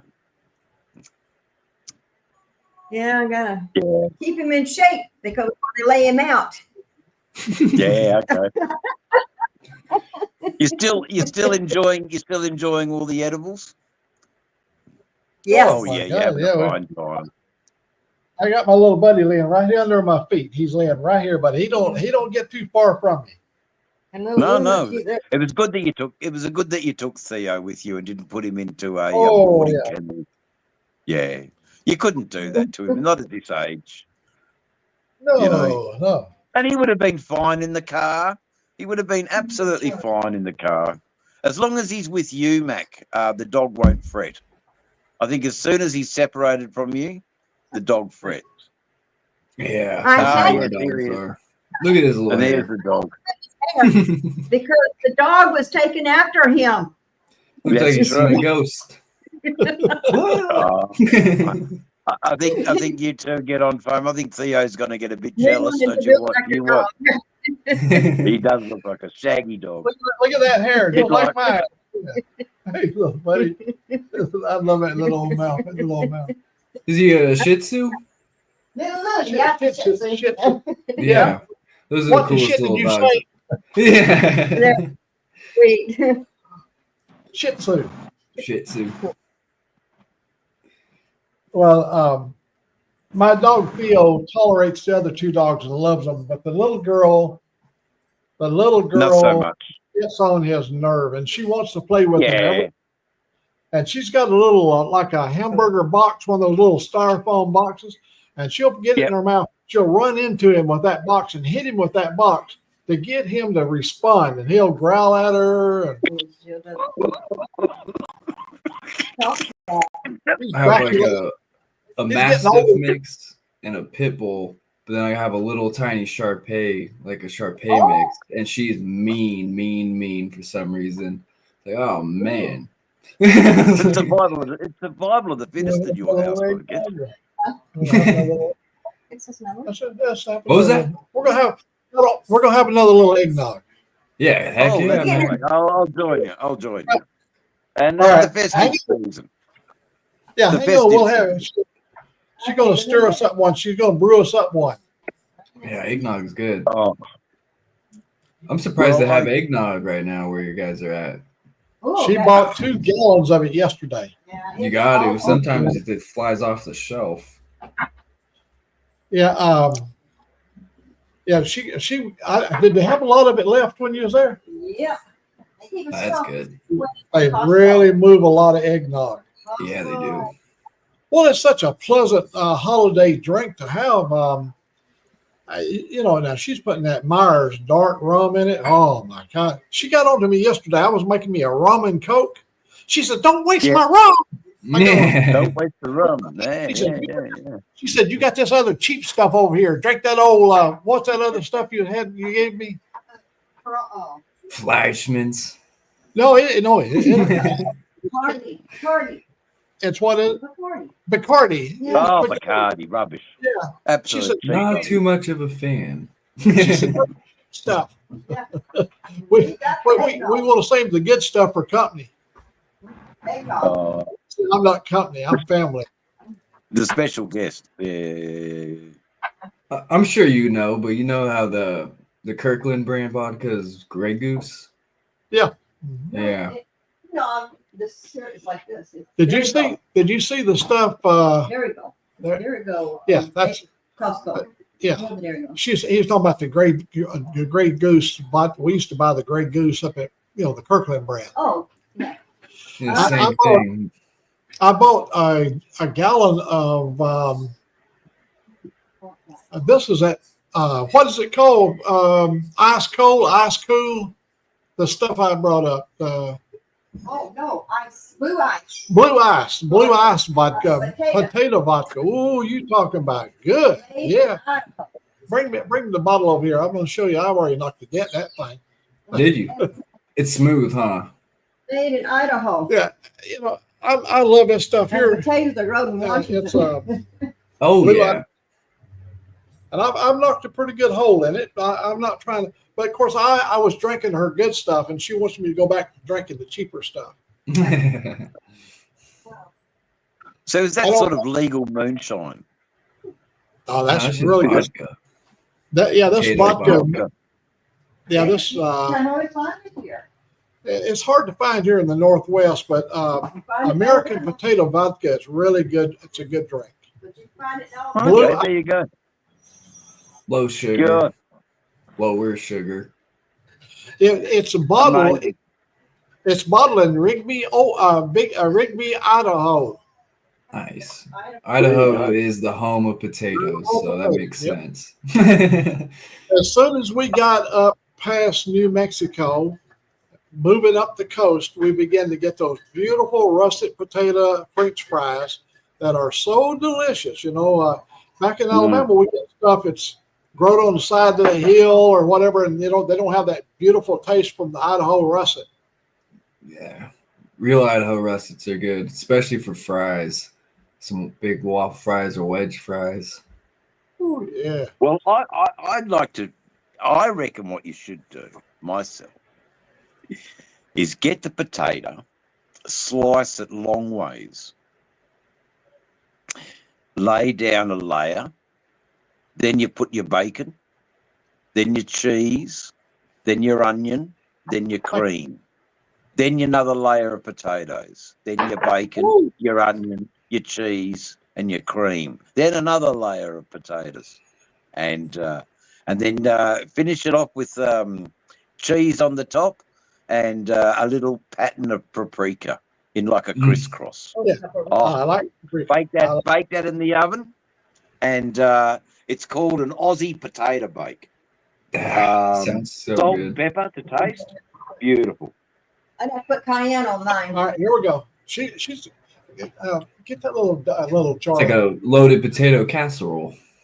Yeah, a loaded potato casserole. It's a beautiful have thing, the but you've got to have cayenne. the real salty bacon and the Yeah. thick cut, the butcher's bacon. Stuff that's been cut thickly, Good bacon. almost like a ham steak. Let me show you what is good right here. Or the bottom. This is some real. It's not only is it good on your flavor, but it's also good for your health wise. Yeah, That's it's good for cayenne your pepper. heart. I think you can. Yeah, read it. cayenne pepper. Yeah, it is. Cayenne pepper.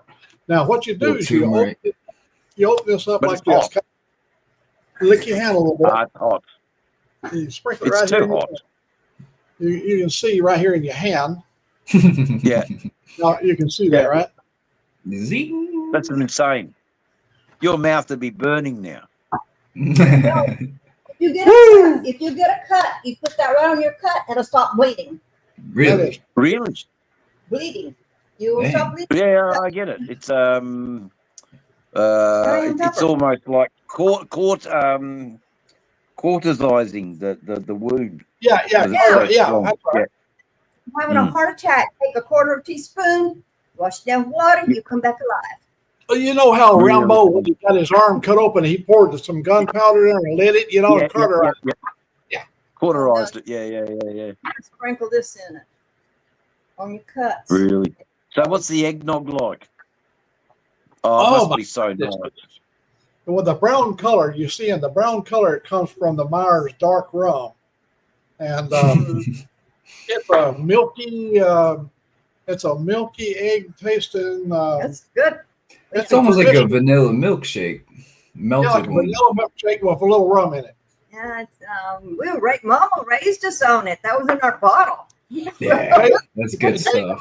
Dave, let me tell you, when we was kids, when we was going to school, it would be really, really cold. And she would bring us in around the cook stove, and my mother would take the kettle, pour hot water, put a tablespoonful of sugar, reach over and get the whiskey bottle and pour the whiskey and stir it up, and it's called a toddy. And she called it a hot Hot toddy. toddy for the body. Hot toddy for the body. We were And we children. drank this before we was even in the first grade of school. We was drinking this stuff Just a down. little thing. Yeah, just a That's little where our thing. life was. So we Yeah, were but you weren't nagging mum to go to Costco's, or you weren't nagging mum to go, to the mall, or these kids. Oh, it was a simpler times. Where's my Simpler- iPad? We were Yeah, hard. simpler times, and I'd certainly like to definitely talk a few things for next year, because we haven't got many days left of this year, but we've got a couple. We're on time. 30, 37, 38 more days left of this year. And what was when that, Joyce? When you get in your 80s, you put your Christmas tree up at before Thanksgiving because you may never see Christmas. Yeah, I know. That's true. But, So we're celebrating now. the good Lord won't take him away just yet. He's got to have the long lunch with me, because through Mac do I get closer to God. And I don't know. That sounds like a ridiculous thing, but it isn't that ridiculous. Mac's going up there to pave the way for me. He says, look, there's this young fella from Australia. He's a bit of a rogue, but you know what? He helped out some young kids in Florida. A young girl's home. He put some stones down. And he's all right, let him in. Go on, let him in, So you're my wingman up there in heaven, Old Mac. Tell him I'm coming. And, Got it, buddy. look, I know all the prayers. I've done all the prayers. I've been through all the sacraments of the Darwin Catholic Church. So I must have something, I've got my ticket in reserve, I'm sure. I know my sister just wrote on there. She said, yummy. I'm an alcoholic because my mama started me out young. Yeah. That was my sister. Is that Connie? That's Yes. Connie. Yeah. Yeah. What Connie has been a wonderful supporter of our YouTube endeavors.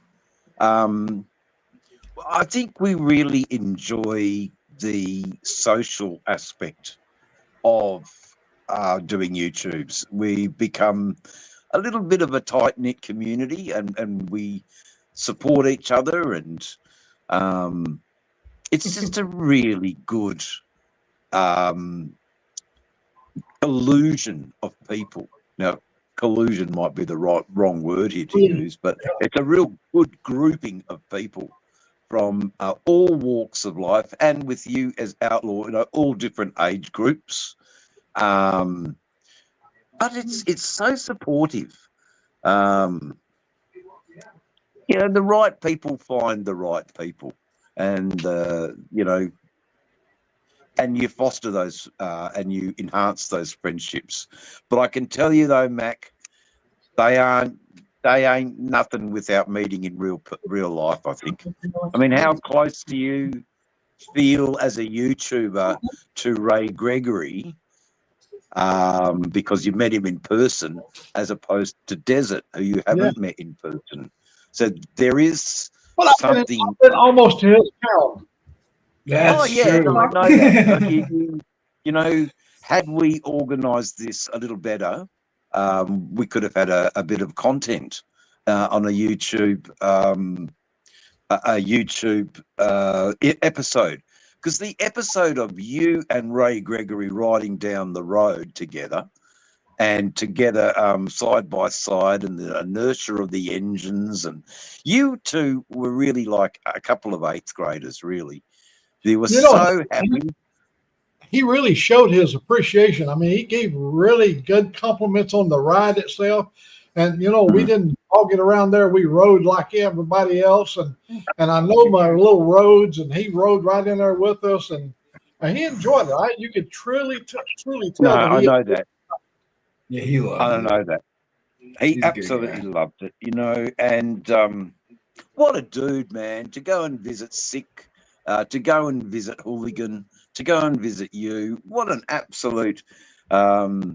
Ray Gregory is making definite inroads in YouTube land, and, he's a bit cavalier about it all, but I know he works very hard. Behind the scenes, the guy is plotting and thinking about new episodes, he's taken to YouTube like duck to water. I was going to tell my sister about a situation we had one time. There was a whole bunch of us. I had 9 people on my screen, and Desert Outlaw was one of them. And all these guys were in there, and we were all talking about the kid. He could lick his beard off in his face, and we were doing stuff about his youth. He's a really young guy, and we were all, rubbing our beards and doing this stuff. And then I told all them old men, and I said, he's got one thing every one of you guys would like to have. And they go, what would that be, Old Mac? I said, morning wood. Yeah.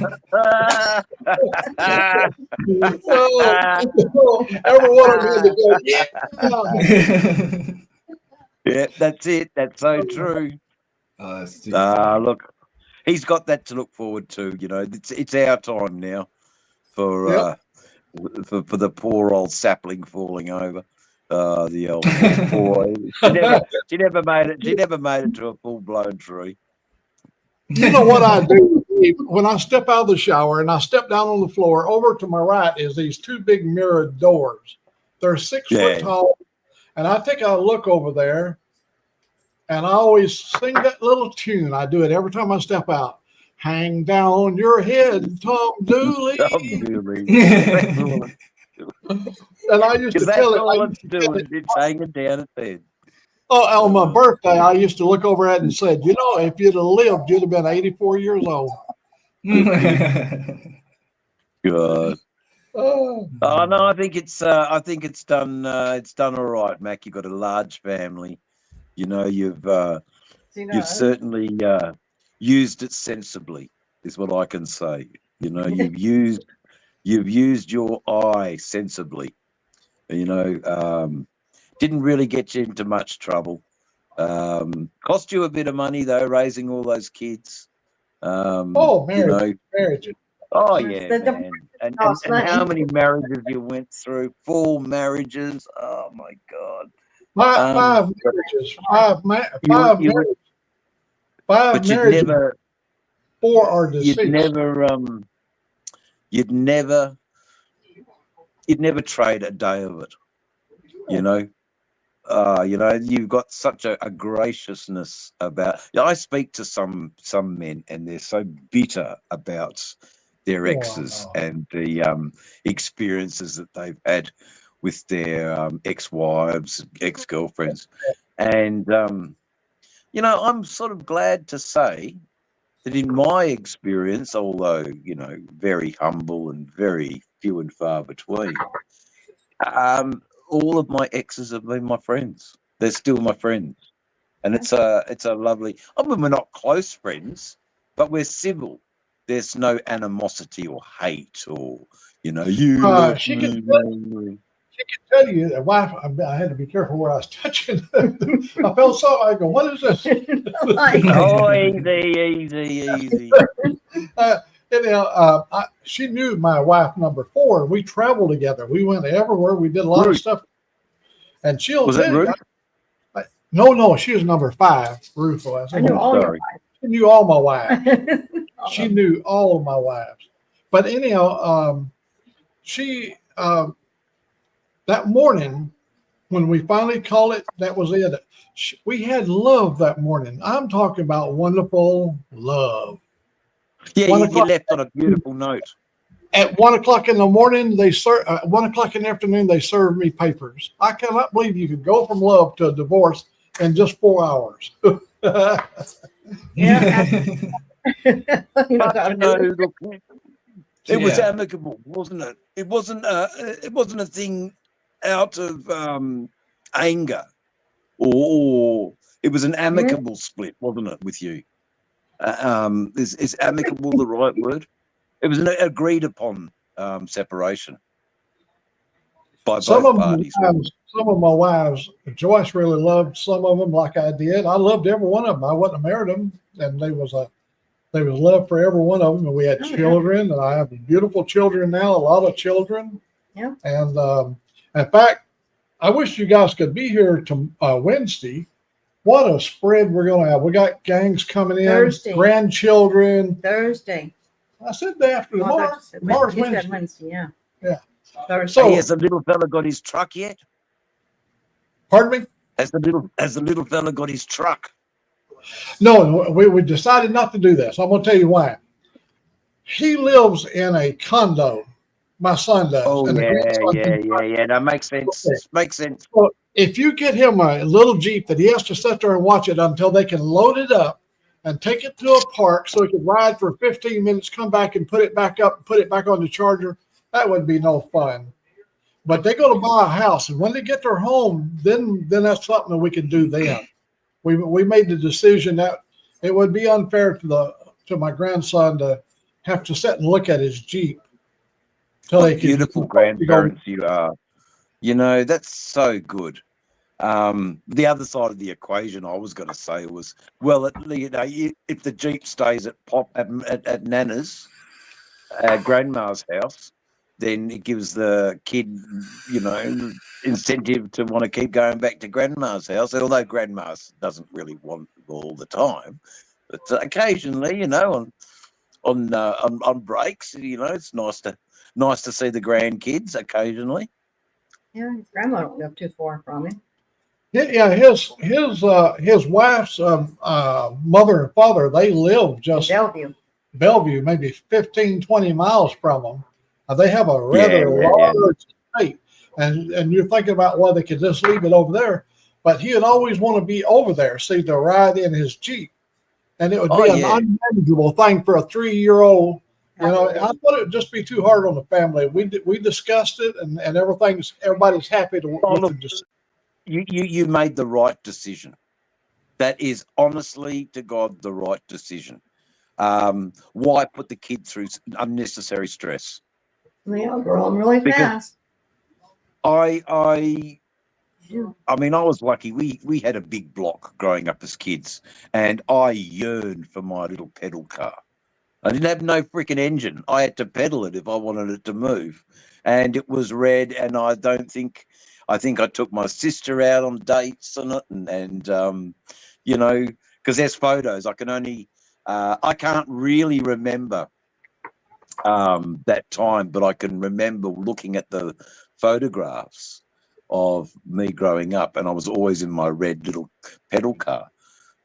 So yeah, mate, you know.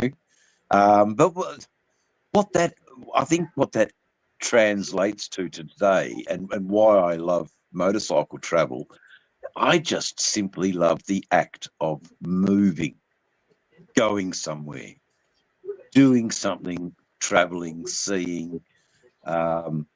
So, you know, I am more than happy to replace the motorcycle with a cook's job on a yacht. That'd be sweet. Oh yeah. So you tell your niece you got the cook's ready to go on board. Looking at getting his passport now, and I'll cook. I'll be the cook. Happily be the chef on the ship.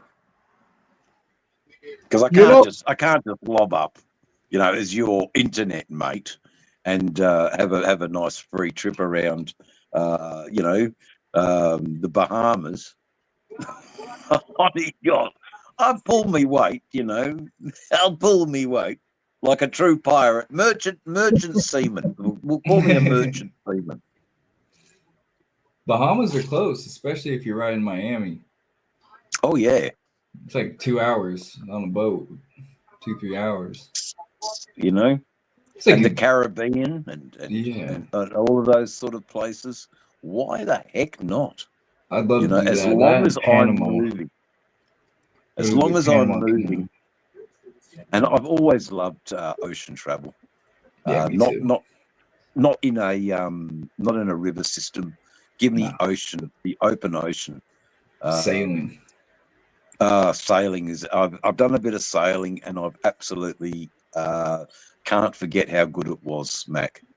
So that suggestion you made earlier, I can identify what you're saying, because when I took 2 ocean voyages on the USS Enterprise, the aircraft carrier CVN 68 Nimitz, and I used to go up on the 09 deck, and that's 100 foot above the flight deck, and up there's a crow's nest with a big telescope, and I used to go up there and watch the F-14 Tomcats fly off the deck. And oh my God! And you'd go up there at sunset, and you'd watch the sun sink onto the Pacific, and the color was so spectacular. I took that big old telescope and looked for ships on the horizon, because when you travel, there's like 60 ships that travel with you when you're in the Pac West or Pacific, the Sixth Fleet. You got like 60 surface vessels that travel with you. And my God, I used to go. I'd get up in the 09 deck, and I'd spend so much time up there, because I like the recovery. I like the takeoff of the aircraft. They had the FA-18 Hornets. They just brought the Hornet, and I went down, and they was recovering 70 Hornets. They was bringing 70 brand new Hornets in from Garcia. What was it? Somewhere out there, Indian Ocean somewhere, but they was bringing them in, and we went down, and man, you got these long sticks that controls the cables. You got 4 cables, and they give you a stick, and it's got like a hook around it.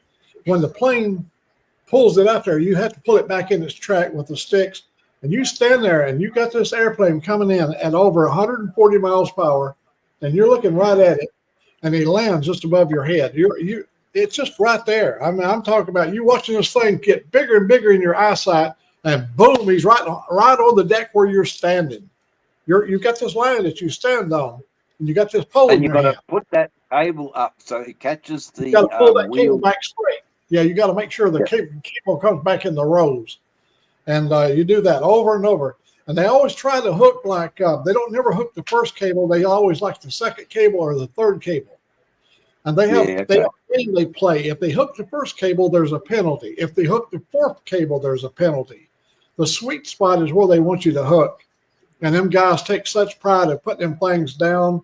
And we've been out there when the storm was in 22-foot seas, but the ship is over 1,000 foot long. And so it don't even bother. But see, they're pumping millions of gallons of water inside the Nimitz to level the deck up. For the ballast. When you get a bunch of zeros on his dash, when he sees all these zeros, he comes right down the middle of them zeros, puts it right on the deck every time. That's so impressive. You go out there at 1 o'clock in the morning when you got 20 or 30 of them coming in, and they've been over there. You don't know where they've been because it ain't your reason. You should not even ask the question. It's none of your business.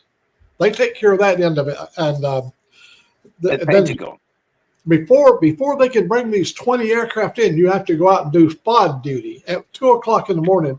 All hands on deck, and you go out there and look for debris on the deck to make sure there's not a little ball bearing or something that's going to destroy an $80 million aircraft.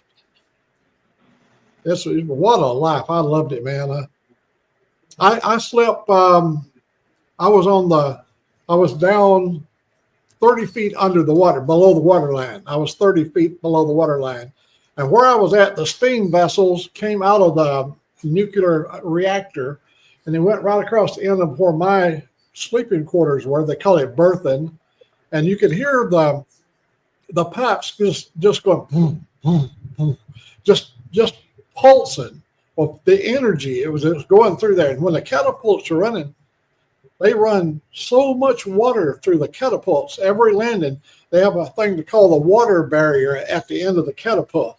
And that thing hits the water barrier, and it's like an explosion. It goes boom, and it blows all that water back into this tank, and it comes right through that pipe over your head.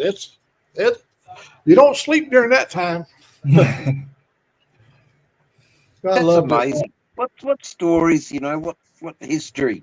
That's all, declassified now, but, there was a time in your life you couldn't tell a soul about what you were doing.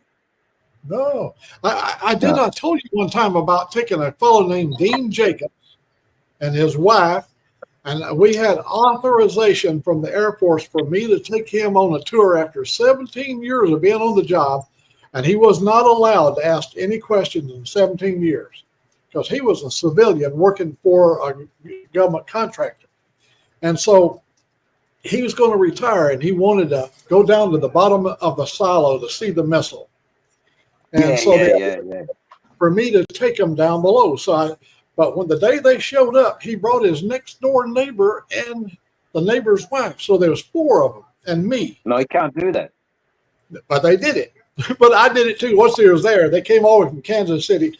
So I took them on the tour, and I kept talking about when the alarm goes off. See, that we were in an active silo that was already armed and ready to go. And so when we started going out, the first woman went up first. It's called the PAH, Personal Access Hatch. So she went up the PAH. Then the husband went up behind her. And now Dean Jacobs, the guy that had requested to see the missile, he goes up number 3rd person. And then Dean's wife, as she started up the steps, I waited for her feet to get about where my chest is at.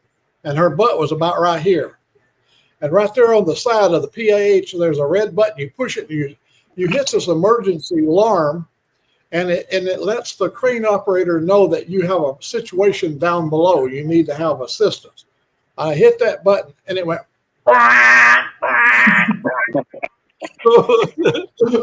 Here's what happened. She fell down off the ladder. I'm standing there with my hands on the rungs of the ladder. She fell between my legs. I held on to her. Her head was right here on my shoulders, and I was holding her, and she was trembling. And when she pulled herself loose from me, the whole front end of my clothes was soaking wet. She had pissed on me. I deserved it, man. And here comes Dean. He come down the tower. You deserve it, Mac. Oh, it was being tomfoolery with civilians. It gave them a story to tell. They had a chance to tell that story many times over before they passed on. That's good. That's good. Yeah, pissing yourself with fear. Absolute fear that the missile's going to go off. Because I could just imagine that alarm. Oh, my God. Oh, Dean, he thought that was the coolest thing I could ever done. Yeah, when that squawker started to come out.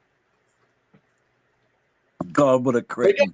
What a cretin. They get some kind of horn on the Nimitz that's they got a name. It's called the Growler. And you can be way out in front. You can be way out in the front of the aircraft carrier, out on the front deck, way up in the front where the net is at. And when they sound the Growler, that means we got incoming flights. And that thing would go, and you're out there 500 feet out there, and that thing is clear as a bell. You don't have no problem hearing that growler. Yeah. No, you wouldn't. But it needs to be that loud. Yeah, you got all the jet engines running, and you got all kinds of activity. Yeah. Got an aircraft carrier. I can sort of remember it. I can sort of remember it being in Fremantle, and the amount of servicemen that invaded poor little Perth, and that's when your son was here. Yeah, when he got to come in, his ship, the USS Ingersoll, was called the Pride of the Fleet. And so they gave him a 30-day award. His ship got a 30-day. They hit all the ports of Australia, every one of them, all those that was authorized by the U.S. Navy. Now, when they moved into Sydney now, you can't take no nuclear powered nothing into Sydney. They have the laws there that will not allow it to come in because it's nuclear powered. But the Ingersoll was a conventional, it's called the Alatola class. Those ships were built. Khomeini, it was built for the Shah of Iran, but the Alatola had already taken over. So the shipbuilder called them the Alatola class after Khomeini, the Muslim leader. And you know what they did with the ship after the Shah fell, after the country fell? They took our hostages at the embassy. They took all the ships out of service, and they sunk them over in Florida. They lined them up over many miles long and sunk every one of them to the bottom. These 570-foot long destroyers, brand new, had just been built 2 or 3 years ago. And they made barrier reefs down there for the fish. Yeah, barrier reefs. Yeah. You can go dive it, I'm pretty sure. They do a diving. But they weren't going to, America was not going to give them military help after taking hostages. No chance in the world. No. And another thing, here's the reason, Ben. It was built to European standards, not American standards. And so they had to have everything. We have a thing called Underwriter's Laboratory on everything in America. Has to have an electrical seal stating that it meets the standards of under the laboratory of America. But over there, they only have to meet a certain standard. And all their electrical system is at 208 volts, not 28 volts or 24 volts or 12 volts, but 208 volts. So none of our missiles everything had to be rewired for us to use them. So they were practically useless. Really? They were built to their standard. They were built for the Shah. For their operating systems. Now I've got to go and get myself a new eggnog. I'm still stuck on mine, man. I've got to go and get myself a new eggnog. So I'm just trying to look. What I'll do is I'll just block the camera for a bit and mute the microphone so you don't hear the crows. You've probably been hearing a few crows from Dave's channel. Our ravens. All right, back soon. All righty.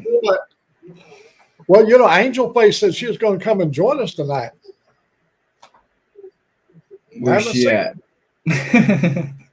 That's like a woman. Yeah. Did you ever get to jump off the side of the carrier into the water?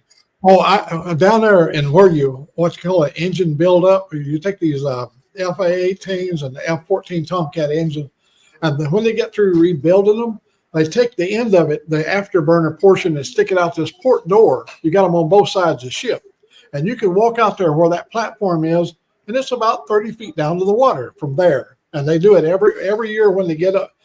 When they go over the Civic Bay or somewhere like that, they always go off that, and hundreds of them jumps off into the water. But they got Marines sitting up there with these shot grenades that if there's any sharks come in the water, they shoot them in there, and when they explode, it damages them. It doesn't hurt the shark. I mean, it stuns them, makes them move away from so they won't bite you. But that makes sense. I've been there when we used to have a thing called Steel Beach Picnic. The deck they would set all the barbecue grills up there, and you go up there and cook up on the deck. And they had a lot of holidays on there, and it gave the sailors and stuff a chance to go up and drink beer and have barbecue. because you got a 6-month deployment on the Nimitz. When you went to the Persian Gulf, you was gone for 6 months. Now, one of our kids had to stay for 9 months during the overflights when they was doing the overflight over Iraq. They had to stay in service. You take 7,000 people on a ship for 9 months. That's a long time to be cooped up in a little floating bobber out on the water, you know. Yeah, it's big, but it's not that big with all those people and time. It starts to get smaller. It's got movie theaters in it. You got 5 or 6 different restaurants inside there. You got a huge library. You got places to shoot pool. You got a lot of things you can do. But also, you're still confined within 1,053 feet. Yeah. You know. That's what my buddy in the Navy was always saying. Now, here's the deal. All right, so let's just say that you're an engine mate and you have been assigned to work with the engine crew. You don't have no reason to be up there where the chains are. If you get caught up there, that's a penalty. You're going to go and do some time in the stockade, in the brig, you know, because you don't have no right to be anywhere where your station is not. You're only assigned a station, and you have a certain amount of liberty amongst that station. But if you get caught up on top side, that's bad. Every time we'd have a picnic. Well, you've left your post. Oh, because you've left your post. Yeah, essentially. Well, yeah, you left your post. Another thing is there's so much proprietary stuff. If you've got people that's in the area that's supposed to be there, they're only going to need. It's called need to know basis. And that way you stop the little loose lips from when you get over at the bar over Longapo or somewhere and be drinking some cold beers over in the Philippines. You start, I work on the reactor. Yeah, I'm a reactor chief. Well, you know, there's people who got big ears listening. It's all part of controlling intellectual property. That's right. Exactly. Yeah. We got to have it. About controlling. Yep. Well, I got me eggnog. I've got to have that. Well, it's a black eggnog. It sounds like eggnog. Sounds like good eggnog. It's hitting the spot. I was supposed to go up to the hills today, but I'm not going to. Let's try again tomorrow. I don't really want to ride with this eye. It's getting better, but I don't need to force the issue with it. Let's just get it good before we jump back on the bike long haul. Yeah. I think that's the best preventative medicine for, having it stuff out. Especially with the wind and the dust and the heat. And the dust, the pollen, all sorts of things. And the last thing I want is a bee to sting it. Yeah. Oh, yeah. Imagine that. Or an infection. So these are the things. Yes. Well, the infection's the biggest worry, isn't it? Mind you. The alcohol's not doing it any favors, but that's all right. I've lowered the amount in the shot glass, so compensated. Compensated. Well, you've went through 2 medical issues here, this summer, this fall with your hand, and then the eye. So you've had more than your share of. Thank you, Mac. I definitely feel as if I've carried the cross for all of us. Yep. No, I'm all right. It's a misspent youth I had that I'm paying for now. Out in the sun as a kid, out in the sun as a 20-something-year-old on my bikes riding around Australia. Stupid, and I'd ride, me, I would ride with just a vest on. That's it. No skin protection, sunburn cream. What's that? They go, oh boy, you're red after the day's riding, and then sure enough, you do it the same day, then day in, day out, So, yeah, I'm lucky with the amount of skin cancer I've actually got, really. What it could be. Yeah, I got to take a picture of some of these guys out here. They look like pure leather. from the sun. A lot of people get that a lot of sun damage and sunspots and sun cancer. That's what it. Yeah, that's what it is. You know, Desert Outlaw. My sister Connie there. She lived in Cottonwood, Arizona. She lived up there, and she really liked that area. So, Cottonwood's beautiful. Yep. They got a little river right there that you could kayak down. You know, after you asked me the other day, did I go up the Quartzsite? Yeah. I watched here on the TV right here at my sister's house a whole documentary about Quartzsite, and you know how many thousands of people show up there every year.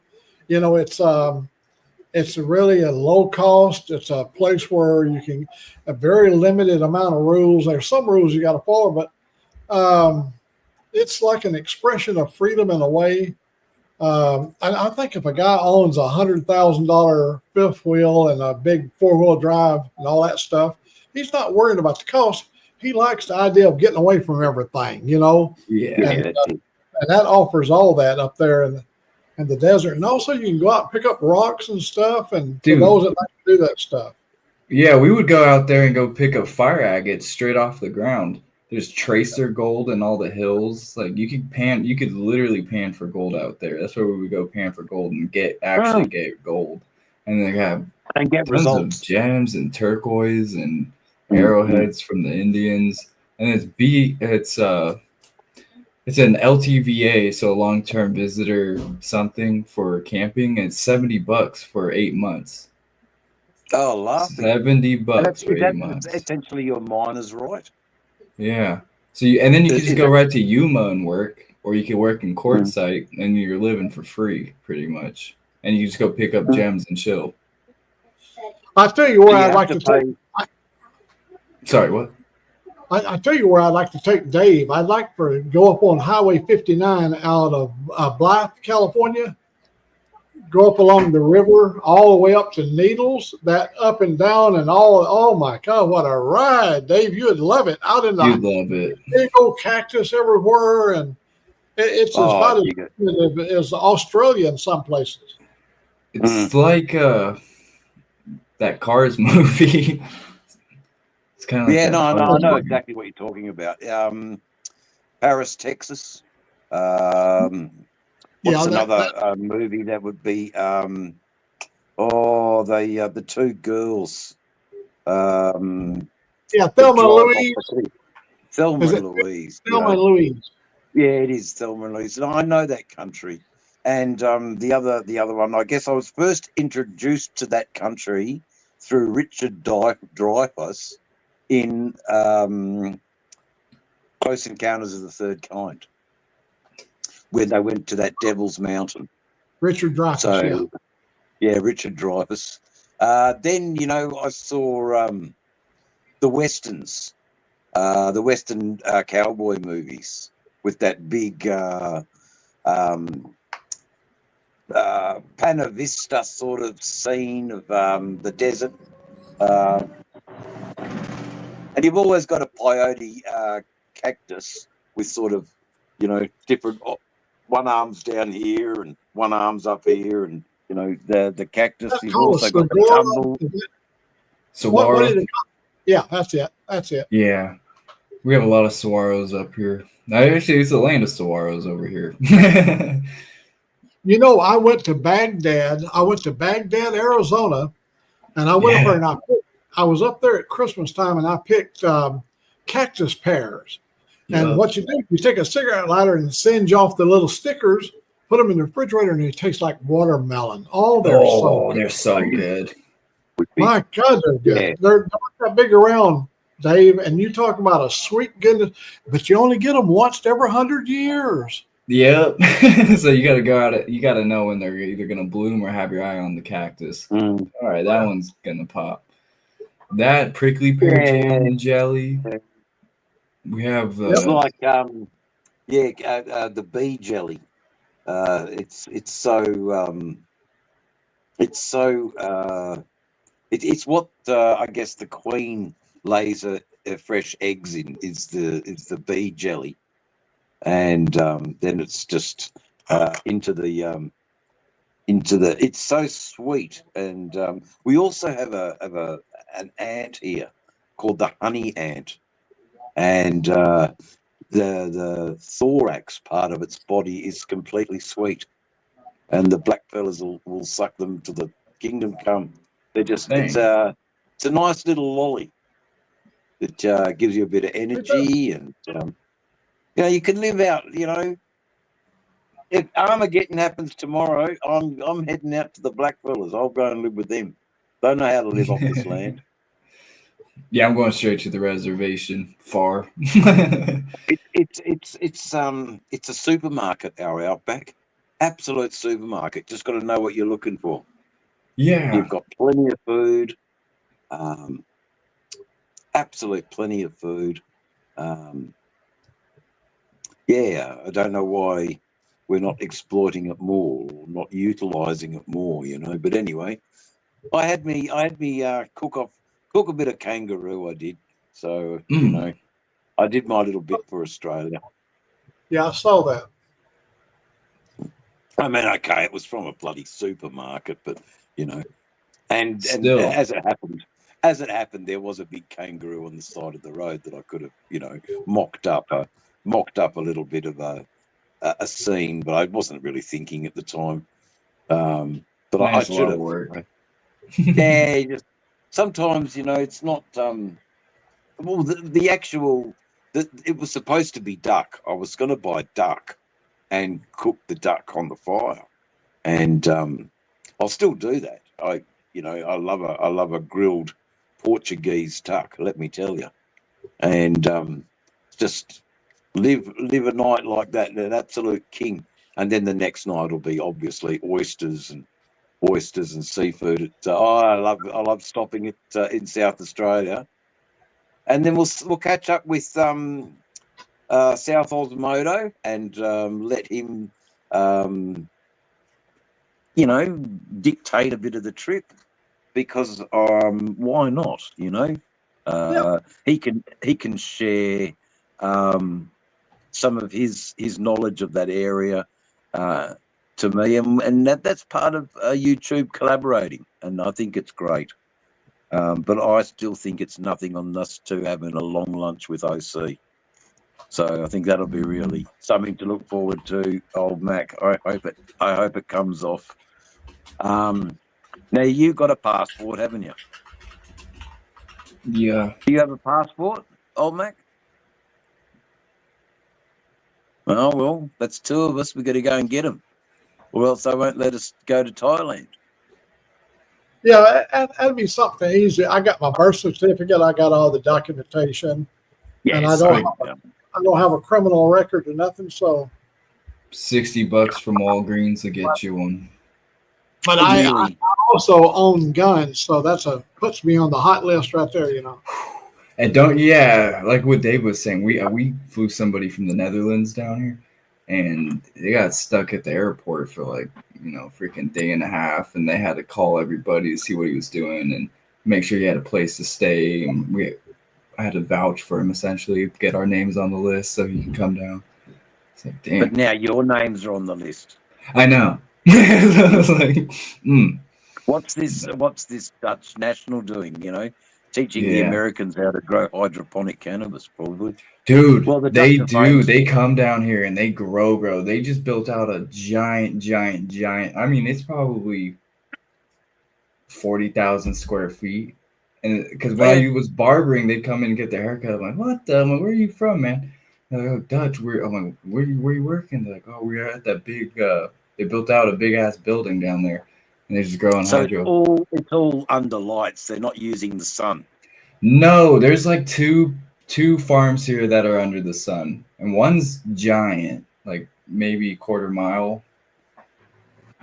But yeah, almost all of them are in buildings these days here. Like all of our dispensaries are indoors.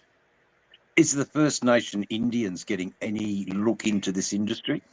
Dude, it's the same problem you guys got. What we do is we jack up all the beer prices around the reservation at the gas stations, and then they don't really get a cut of any of the weed, and they don't. I think if they smoked, there wouldn't be so much violence. You know what I mean? They're violent when they drink, and they drink a lot. Yeah, exactly. So, I mean, It is obviously the Same same thing. social issues that you have there that we have in Australia. Yeah, it's Um, strange. And I mean, for Christ's sake, it's their land that they're growing on. Why not cut them Yeah. a slack, train up some of their people, and A lot of them just don't want to either, because I went to barber school with one of the head chiefs of the Paskayaki tribe.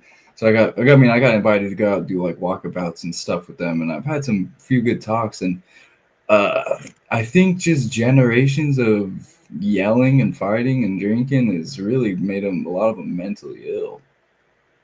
oh yeah, Hey, I was like, Dave, did I I think ever that's tell a you the big deal. story? Did I ever tell you about the tribe when the white man came to America? There was a tribe of Indians on the East Coast, and they sensed danger from the white man, and they started moving, and they moved over into the Ohio Valley.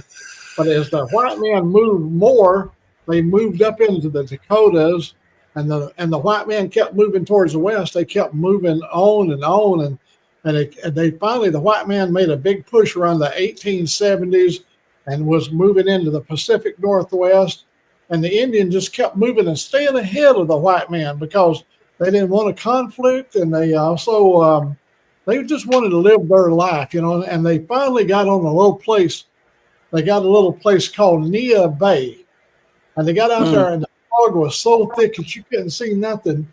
And one of the young bucks was standing on the rock, or the chief was standing out on the rock, and he was out like doing like this, and finally a little buck come up to him, and how they got their name of their tribe was the little buck said, "Where the fuck are we?" They were called Indians. Where the fuck are we, tribe? Where Yeah, the I fuck know. are we? Where are we? I know that's a bit of a tongue-in-cheek joke, but Yeah. yeah, the same is some awful stories about what happened in colonisation Australia. And when I moved and bought my house in this little town, there was no acknowledgement at all of First Nation people, but such a rich history. So I started to research a little bit about the First Nation history, and the only bit I found was an incident involving an Indigenous man spearing a shepherd, a herder of sheep. He killed him. Anyway, the local police at the time went after the tribe, and you could just imagine they had sticks and stones, and we've got rifles and the art of warfare. It was no match for them, and but that prompted me in that town when I lived there to do a painting of that history. And at the time I was painting that picture was the time when George Floyd was in the world news. The Black Lives Matter things, that sort of stuff. Maybe it was a little bit of a bit of misinformation from my part, but I painted this story that was true and real, but had no real knowledge other than a dusty old academic text in a forgotten section of a university library. I just happened to find it and read it, and then made a painting based on what I read. And that's the painting you sometimes see with that music. The Killing of a Shepherd is, I've done a few shorts on it. So that's,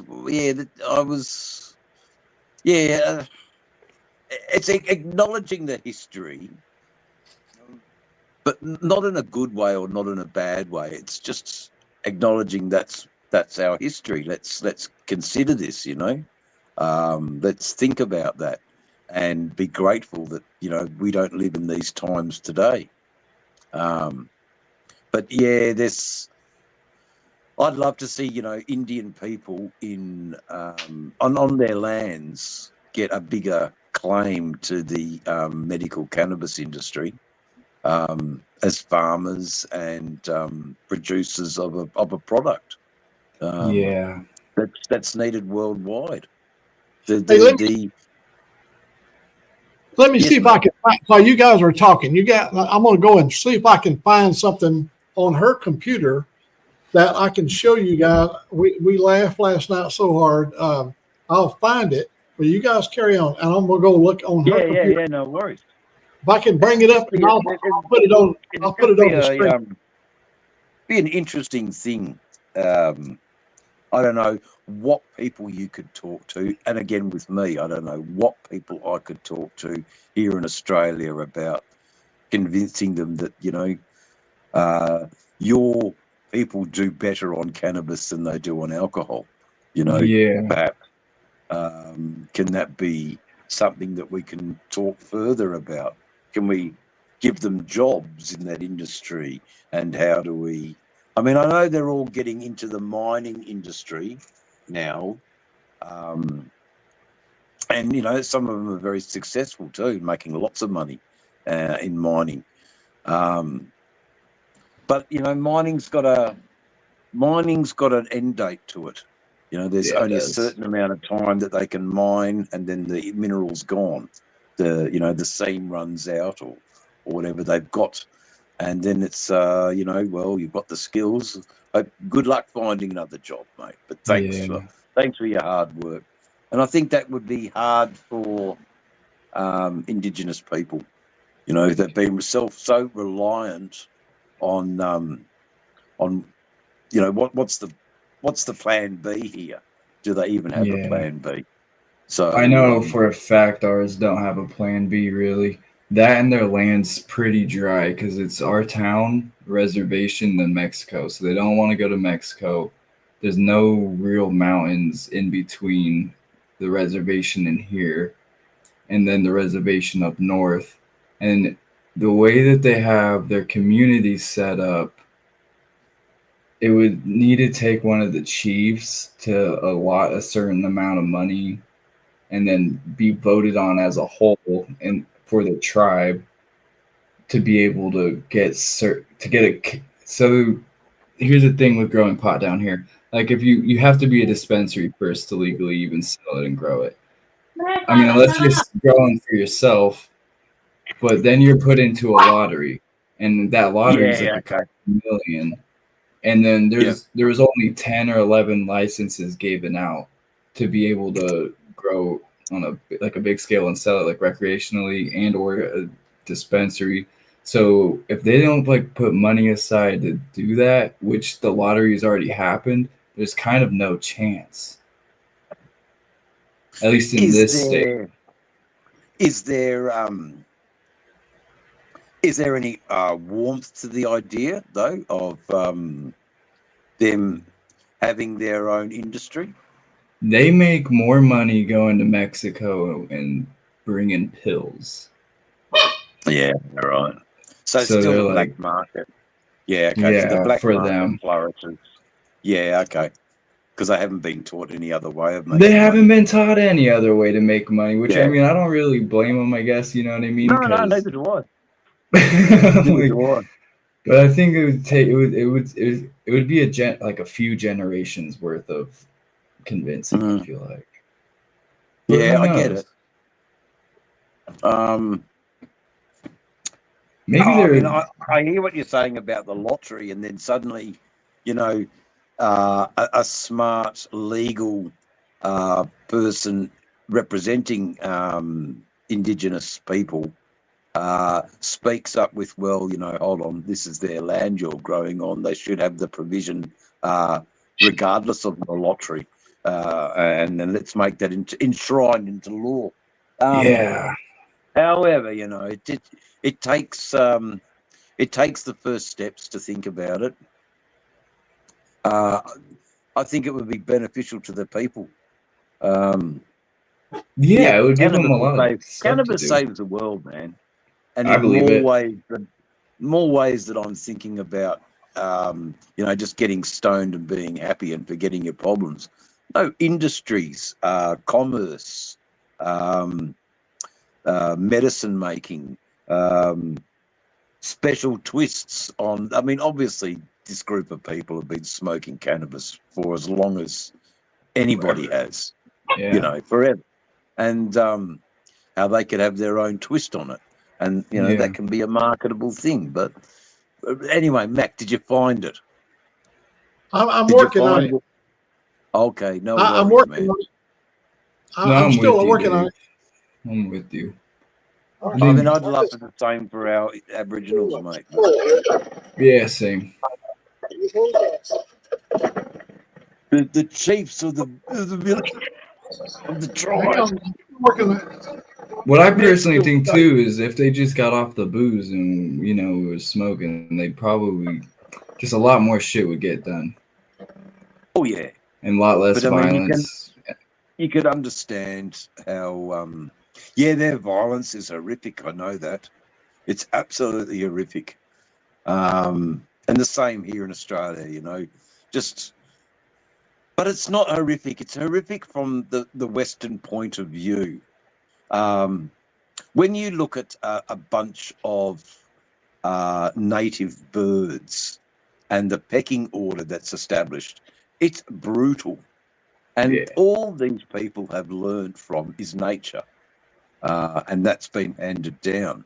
So that pecking order mentality, I think, is what I see in Indigenous families a lot. Is they're a lot tougher than we Westerners take for granted. That they're a tough bunch to be so. What's the right word I'm looking for? They've learned from nature, and nature can be brutal. And yes, in nature, the fittest survive and the weak perish. And,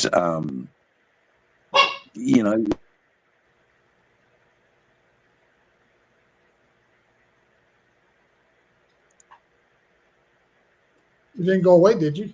No, I'm right here. I was like, where's you? Uh-oh.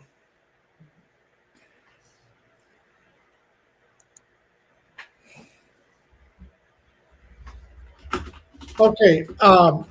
I can't do it on this computer. There's a reason why I don't own this computer. I don't have the permission of the owner to do this, but if you'll see right there, I posted a link right there. You see up there where it says Old Mack, I posted a link over in comments. Yeah, let's see. Maybe, how about this? See if you can bring it up from your end. I brought it up. I brought the link up, but I can't. It says this browser, it won't allow me to do it because I don't own this computer. But if you can bring it up and share it. Yeah. Let's see. There we go. Play that one right there. Should I, can we, I'll bring Ed to the stage. Here we go. There we go. All right, let's hit the play mark. Where's the play at on it? Oh, it's playing now, ain't it? Check this out, Dave. This is for you. You see that little old woman there sitting beside me? That's Joyce. Here's your movie. It's going around the world now. Oh, I like those glasses. My dog Mocha. We're patrolling my property in Alabama. What brand AK is that? That is a Russian. That is a Yugoslavian AK-47. Nice. And I think I've got the 308. Let me see. Does mine have a scope on it? I don't know what that is. It's got a. I think does mine have the one I've got? Does it have a big? Yeah, I see a scope there. Is that? Oh, that's a 12. That's a 12 gauge shotgun. Semi-automatic. Yeah, loaded buckshot. You'll see my dog following along with me occasionally. We're doing a patrol out there. That's my favorite thing to do. Well, you got to have some wheels because there's a lot of snakes out in there, and you wouldn't want to be just out there in the woods. You guys got rattlesnakes? Oh, hell, big one, Eastern Diamondback. You know, water moccasins, copperheads. Dang. We got almost every poisonous snake you can have there. But yeah, we're going. Joyce is doing the driving. I'm pointing out the places. Yeah, that's Alabama. You got a shotgun just like it. Yeah, she's got one just like that one. That's a tactical shotgun there.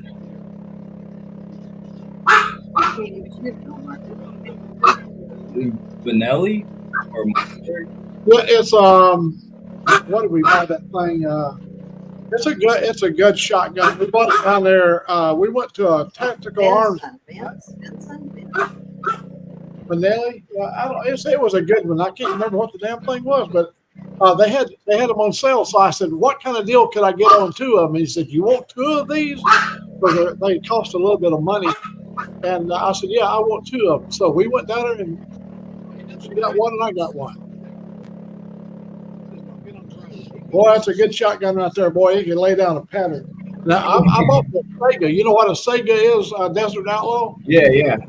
I bought a Sega, and that Sega had a door breaching on the end of it. It had the big gnarly, so you can ram the barrel through the door and then pull the trigger and blow the lock off. Home defense. Yeah, here we go. Now you get to. Oh, watch this. We're gonna look down the end of the barrel. Come on, baby. Look down that barrel. All right. Guess I already done it. Well, I didn't have it up to full screen, do I? I don't know if I got it on full screen. I'll run it back a little bit. Here it is, full screen over here. Here we go. I got it. I think it is. Maybe as big as I can get it. I don't know.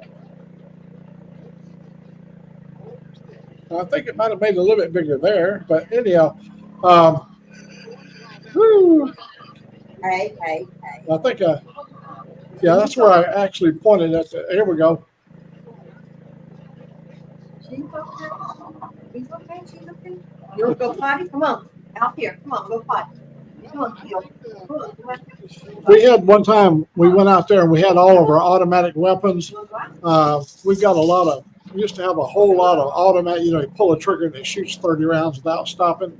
We had all these targets set up out there. And me and old Joe, we loaded up with all this ammo and we had these targets set up. And I made a high-speed run and we seen how many of those targets we could spray in a single pass. And by the time we burned up, I think we did 200 or 300 rounds.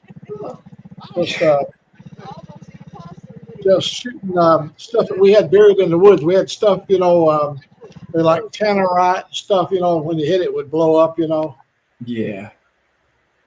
Okay, thank you very much. See, I wasn't able to do my end of it because I didn't have access, didn't have the right to it, I guess. So this your computer? If you want to play anymore, I got you. This is your computer. Right, just do 1114. No. I didn't have the right to go into the files on your computer and take anything out of it. On mine, I can go get anything out of my computer. I'd have to have you to do it, sign in on there and all that stuff. It's no problem. He did it from his end. Good. Well, let me see. What's going on here? Where did David go? He froze and then he dropped out. I bet he would just put a little bit of a charge in his camera, unless he's got multiple cameras. Come on. Did you need a tax stamp down there for fully auto? You don't have to answer. I know what you mean there. We used to have the sheriff lives right just a quarter mile from my house, and he come driving down my driveway at 9:30 in the morning. And he came over and we had all of our weapons laid out on this big table. We had cases of ammo sitting out there, and we've been shooting for a long time. And he come over and he said, you mind if I pick it up? I go, no. And then this was one of those big, like a Barrett. He pulled that big. He said, man, this feels good in your hand. This is the county sheriff. He said, this feels good. I said, you're what? He said, no, it'd be against the law for me to shoot it. I go, what do you mean? He said, I'm not licensed. I said, you're an officer of the law. He said, but I'd have to have it issued to me. Whoa. I said, there was some kind of technicality. He didn't want me, one of my buddies taking a picture of him shooting one of my guns, and then I go, see, he does it too. Yeah. But then he told me, and when he got through, he had so much fun out there, and he took my AR-15 I had, and it's super accurate. See, I do line boring with my own eye. I breach it open. I put it in a sandbag. I go out there 25 feet, and I put me a thumbtack on a board, and I look down the barrel, and when I see the thumbtack through the hole, through the bore, I know my eye is seeing that thumbtack in the bore at 25 feet.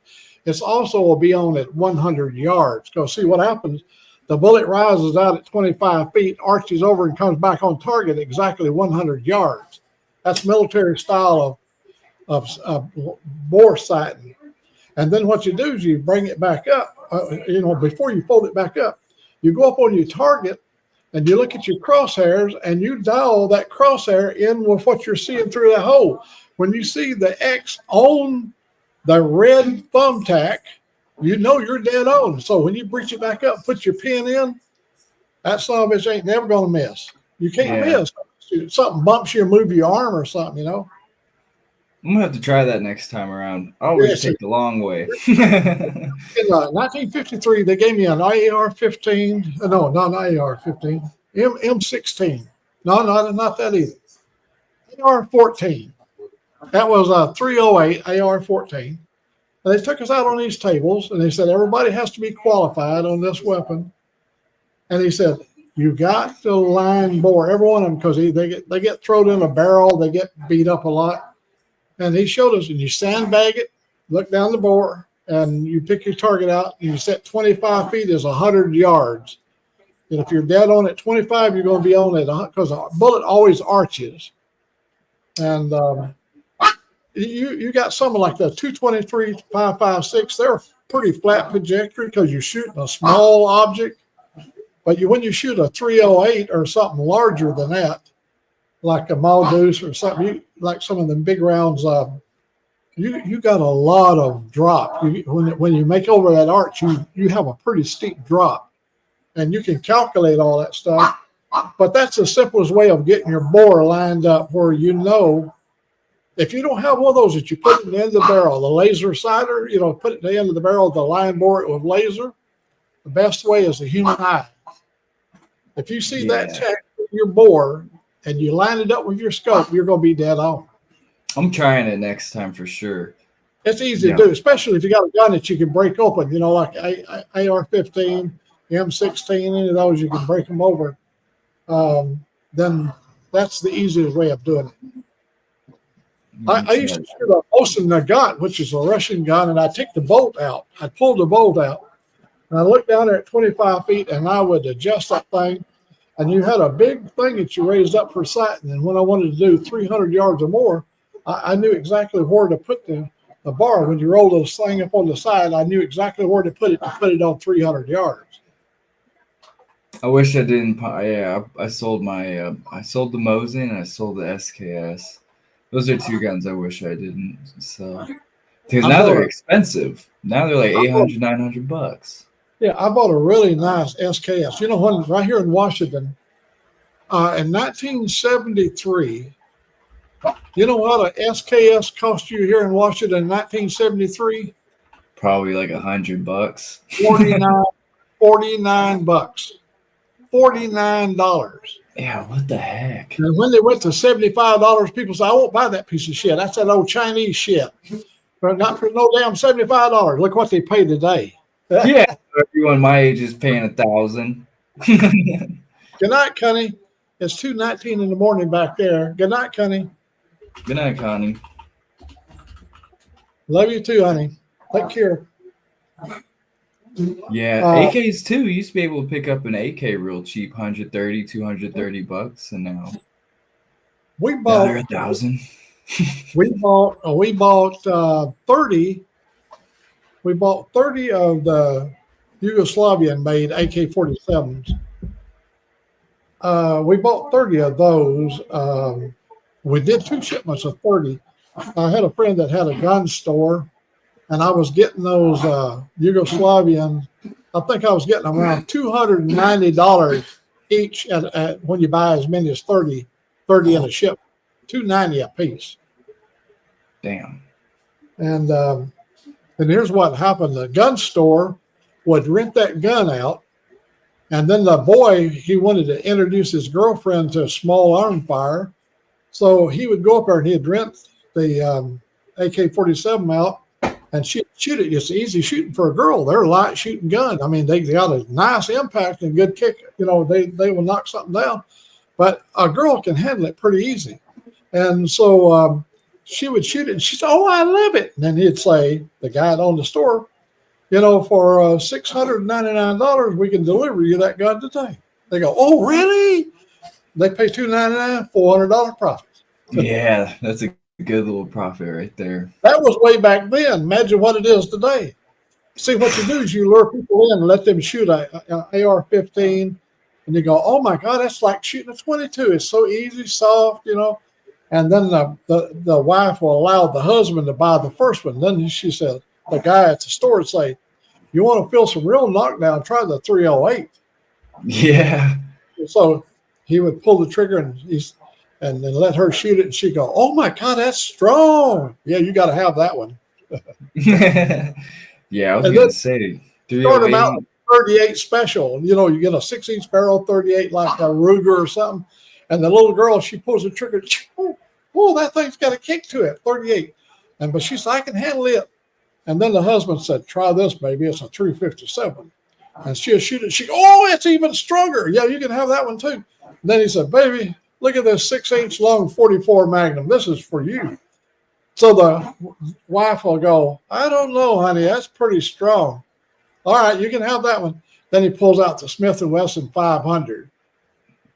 And he goes, "Oh, here, baby, try that one right here out." You know, "Hell no, you think I'm crazy?" The Smith & Wesson 500. If you get them to shoot it once, they're going to buy it, because here's the deal. Up at the office, where they work up at the office, the girl's going to go in. "You know, I'm shooting a 500 Magnum now." "Oh, really?"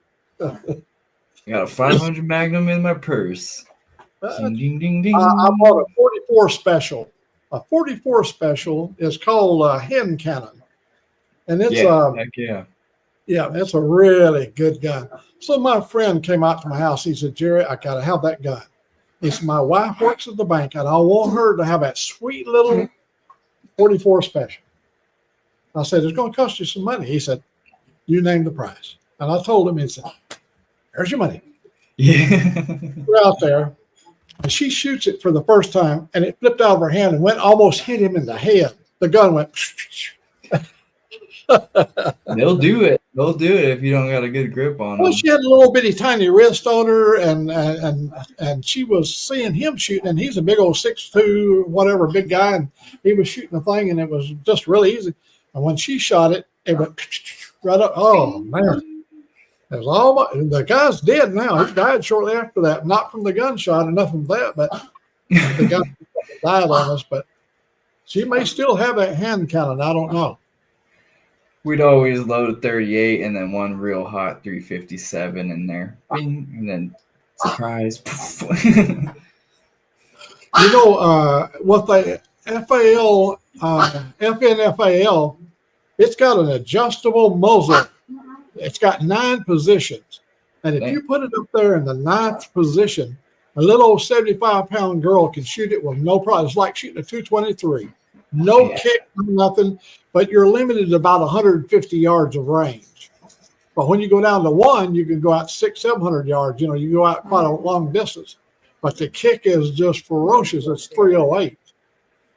Yeah. And when you neck them down like that, buddy, it's stronger than to me. It's stronger than a Remington 30-06 as far as because you're necking it down. So all that gas is coming back on that cylinder. Boy, you get one hell of a kick. And that at FNFAL has a recoil system built into the stock. It's one that's got the carrying handle on it. And that's a sweet gun right there now. I'm going to tell you, I've kicked myself so many times. The guy said, I've got a sweet ham radio. I'll trade you straight up for that damn gun. I go, that's hard to beat because I wanted to put a ham radio in my Mustang GT. I mounted it right by the shifter right here on the console. And then some guys come by and said, Jerry, I'd like to have that set up. Next thing you know, the radio's gone. I like the Ot 6s, 300 short mag, 300 win mag. I like 7mm mags. I like all of them. There's so many just really flat shooting, flat trajectory stuff. And I've had some really good guys. I had one time a large collection of guns. All my kids, they knew I like guns, and every time they go to a foreign country, they always make sure they brought me a gun. Well, I had a divorce, and all the guns was taken in the divorce. Well, they used those guns against me to get the money. She said, I'm afraid for my life. Yeah. He is a radical fanatic. That's what happened with my friend, and then she burnt his barn down, his tack barn, with all his Billy Cook saddles in it. It's like, she was a menace. Yeah, it always happens. It always happens for some reason. I ain't that some. Yeah. Yeah. All my stuff I've been saving up. Women, you love them, can't do without them. They're exactly. You're kind of human beings need other human beings. And now you can have a real good buddy, a guy buddy, and y'all can be really close and everything, but it ain't the same thing. There's a little element missing in it because you can get under the same covers with your woman, and it wouldn't be. I don't think it'd be socially correct to do it with a guy. But no. What I'm saying is, a guy needs a companion, somebody to sit across the table with and talk to and eat food with and take them out places and go do things. I come up to see my sister because she likes to go out and do stuff. And we sat around our house in Alabama. My wife's been gone for a little while now. And I thought, well, hell, I'm not going to sit in this house this year by myself, just me and Angelique. I'm going to go to the West where there's human beings, where there's a lot of them, where you can get out and enjoy the day with family. Yeah. I've spent 40 years ago, so I know how to have fun in this little town. I know everything about it. Yeah, it's always nice going back and seeing stuff, especially like when I didn't live in this town. I moved away a few times, and when I came back, like everything just looked different. The same, but it was at a different scale. Like the roads are wider, the buildings are more spread out. I don't know. I always enjoyed coming back, looking at everything again. Yeah, there's so many things about getting older, and you look back and you see so many decades. You go, oh man, I remember that period of time so good. I think I repeat to you my story about my cowboy days. I loved that period of time. I did. I liked it, not because I was a master over the animal. I loved it, the fact that the animal allowed me to ride it. As clumsy as I was and did not have the finesse of a real cowboy, I learned how to be a cowboy just like doing it rather than going to school to be a cowboy. But I was never afraid of animals. And we've always had a lot of animals on our farm, but the cowboy way of life was the kind of life that was really suitable for us because we were adventurous kind of people that liked a little excitement. That's the reason the biking runs hand in hand with cowboys, because cowboy is a rugged life. If you really live in the cattle thing, herds, and you're a herdsman or you're a wrangler or whatever the case may be. The biker has the traffic he deals with like a road bunch of Mexican steers. That's your cattle drive is the stuff you meet on the freeway. or the side street. You know, that's the killer, the side street. That's one reason why I've always loved motorcycles and bikes and stuff. Is it reminds me of that period of time in my life too. That, and you could get a little farther in the day, 8 hours in the saddle on the bike than you can a horse. So it's pretty cool. And you still get to go camping overnight and cook if you want. Yeah. I wish if I could get one of these days I'll get more horses. It's been years, but her husband and I and my brother, we took off from Madera, California, and rode up to Yosemite on our motorcycles. And we got up there. We left down there in Madera. It was 98 degrees, and it was smothering hot in the valley. And we look up on the Sierra Nevadas, and we could see snow up there. So we take off when we went to Yosemite Park. Got up there, and it was probably 60 degrees when we got up there that evening. It dropped 34 degrees, We laid on the ground with just our blanket. We had our sissy bar in the back. We had our backpack and all that stuff back there.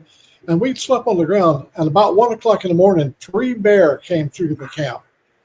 And we got up, just like cowboys would do. We got our garbage can lids and we started clapping them together. And we herded the damn bear just like you would herd a bunch of wild Mexican steers, And we clap them together, and they took off running. They run through this tent. There's people inside the tent sleeping. And this woman was screaming, and it was standing on top of her. It was a big old heavy bear standing on her, but there was a layer of canvas between her. He wasn't trying to scratch her. He was just trying to get out of the tent. Man, he was tearing tent. He was ripping it. And he finally tore his way out of the tent. And that woman, wah! So we saw where she was laying upside down. She was all rolled up in the canvas. And then her husband come around and he got out through the front somehow, and he come running over and help unroll her. And then people come out there and they said, "What's all this racket going on?" And that woman said, "He just saved our life." He said, them bears run right through their tent, We got up the next morning. God dang, there's frost on the ground. And we're up there in the Yosemite Park. And so we're going to go to we're going to go up on the pass. We're going to head to Carson City, Nevada. And so we had to go up to Tioga Pass. Up at the top, around 11,000 feet is Tioga. So we ride up there, and when we was approaching the summit, there was a resort area that had a little cafe and stuff. And we had Levi jackets with the sleeves cut out. And we had took our blankets and wrapped them around our shoulders and took our belt and tied it around our blanket so to hold it on us. And we rolled into that little cafe where it's freezing to death. When we went in there, the guy said, "Could you boys use a bowl of chili?" Yeah, heck yeah. He said, "I'm fixing to put up a brand new pot." And he said, "You would help me out if you'd eat what was left over, the leftover chili." I said, "Hell, pour me a bowl of it." We ate that chili. And we made the decision, let's don't go to Carson City today because it was still snowing. And we headed down out of the snow at Tioga Pass back down to Yosemite Park. It was about 50 miles back down to the park. And it's all down through these tunnels. And we had my brother had megaphone exhaust on his bike. And every time he'd unthrottle, he'd go, "Wah!" Boy, it was beautiful. We would come around them damn curves. Once we got out of the snow and ice, we made some big time. And we got down to the town of Raymond. When you come out of Yosemite Park, there's a town called Mariposa, and then you got a little town called Raymond. And it's got these hills like this. And we found that if we went fast enough up over the hill, you would get airborne. I don't mean pull the wheel like this. You would literally float up over the top. And it would nose down, and you can lean back or use your brake, and you can level it out and land pretty damn good. We were just 3 of us just flying over these humps. Every hump on that highway, we just go in the air and go on. Well, many a time when we get up in the air, just as we crest over the top, there's a car coming up the hill on the wrong side of the road or not fully on his lane. You go, "Oh, you can't steer in the air. You can try what you want to. You can put body English, but you better be good." Oh man, we love that ride. Yeah, it sounds like an absolute blast. Oh, we did it. We went in one time. We went to a bar on Highway 152, And Highway 152 goes from Madeira over to Watsonville and over the Salinas Valley over there on the coast. And the name of the bar was the Bloody Bucket. Now, how do you think they got the name Bloody Bucket? Big old fist knocking teeth out, you know. It was a biker hangout place. You know, we seen all the bikes. We go, man, that's a place for us. So we go in there and good God Almighty. And everybody was even bigger and burlier than you can imagine. And just old beer belly, big old chain draggers. And we got in there. We all had us a cold beer. We go, I think it's time we get out of here before one of them wants to make camp meat out of us, you know. Yeah. We rode way up late in the night. And when we crest over the top of what they call the Panoche Range, that's what they call the Pacific Coast Range, the Panoche Hills. Once we crested over the top, and we could see the valley down below, like Watsonville and Salinas and down in there, we found us a big old walnut grove, got in there, and we slept for the night, got up in the morning and rode on into Salinas. We went over right to the Pacific Ocean. It was a popular place bikers like to go to. Carmel, California. It was a coastal Highway 101 and Highway 1 runs right along the Pacific Ocean. What a ride, man. That is a beautiful ride. And PCH 1, yeah, Pacific Coast Highway 1 is a beautiful ride. Yeah, one is right along the water, and then 101 is a bigger highway, and it stays open mostly year round. But one can be closed quite often because of mudslides and stuff like that. And Pacific storms come in, blows trees over on the road. But if you don't have, back in the days we didn't have cell phone, but today you could just call ahead and say, "Is the road open?" and then you'd feel safe. But yeah, days you'd ride about 30 miles, all of a sudden there was a tree across the road, and you can't go no further. You have to turn around and ride 30 miles back. No gas stations. Oh, one time we were coming down through the redwood forest, and when we came down through the redwood forest, I was in a Plymouth Fury car, and I told my brother we had some cookies that was in the bag where the cookies was at. I said, "Hey, shake those crumbs out of the bag and use that bag to pick up the paper and stuff in the floorboard. So the next time we get to a garbage can, we'll put them in the garbage can." He's all right. You know, he knew it because we was riding basically with the windows down, and you get a lot of deer flies in your car when you come through the redwood forest. And so he took that bag and shook it out the window like this.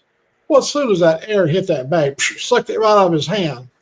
Guess where that bag went? As we come around the curve, that bag was sucked out of his hand, went right in the windshield of a California Highway Patrol, right in his windshield. Poof. Every mile there's a sign, $1,500 fine for littering in the redwood forest. Yeah, there is. Looking at $1,500. The bag hit him right in the windshield, so they ain't no denying that. So I pull over, and I said, "Sir, if you just let me tell my story." He comes strutting up through there, you know, and driver's license, insurance. So I said, "Let me tell you my story." I said, "I wanted him to empty that bag, but the wind caught the bag and blowed it out."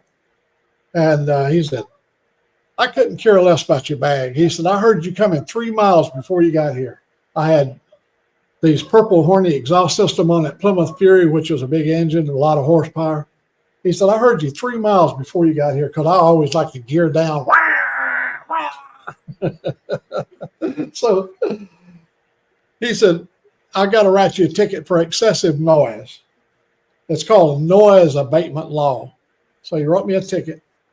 So we get down to Chowchilla, California, the land of the cowboys. That's where we was out of.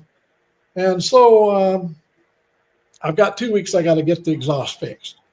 So I go up there to like Ace Hardware, and I bought 4 or 5 packs of steel wool. And you know how the exhaust pipe goes up over the rear axle. We shoved that steel wool up into the exhaust pipe, drilled a hole, put a carter key so the steel wool couldn't come out past the carter key. But we lived in Chowchilla, and we had to drive to Merced 26 miles to have the car inspected. So I get up there, and it was sounding good. And he come out there and he said, take the engine up to approximately 60 miles per hour, bring the tach up to where 60 miles per hour would be. So I just barely pushed on the gas, and then he walked up there again. He said, got to rev it higher than that. So I revved it a little bit more. Then he come up a third time and he said, you either rev it this time, I'm going to void your ticket. So he said, give me some exhaust. So he went back and got on it. He put his little notepad down on the ground, put his knee on it, and he looked under there. And about that time, I took it up to 6,000 RPM, and those balls of fire come out of that steel wool and blowed it all on his uniform, great big chunks of flaming steel wool.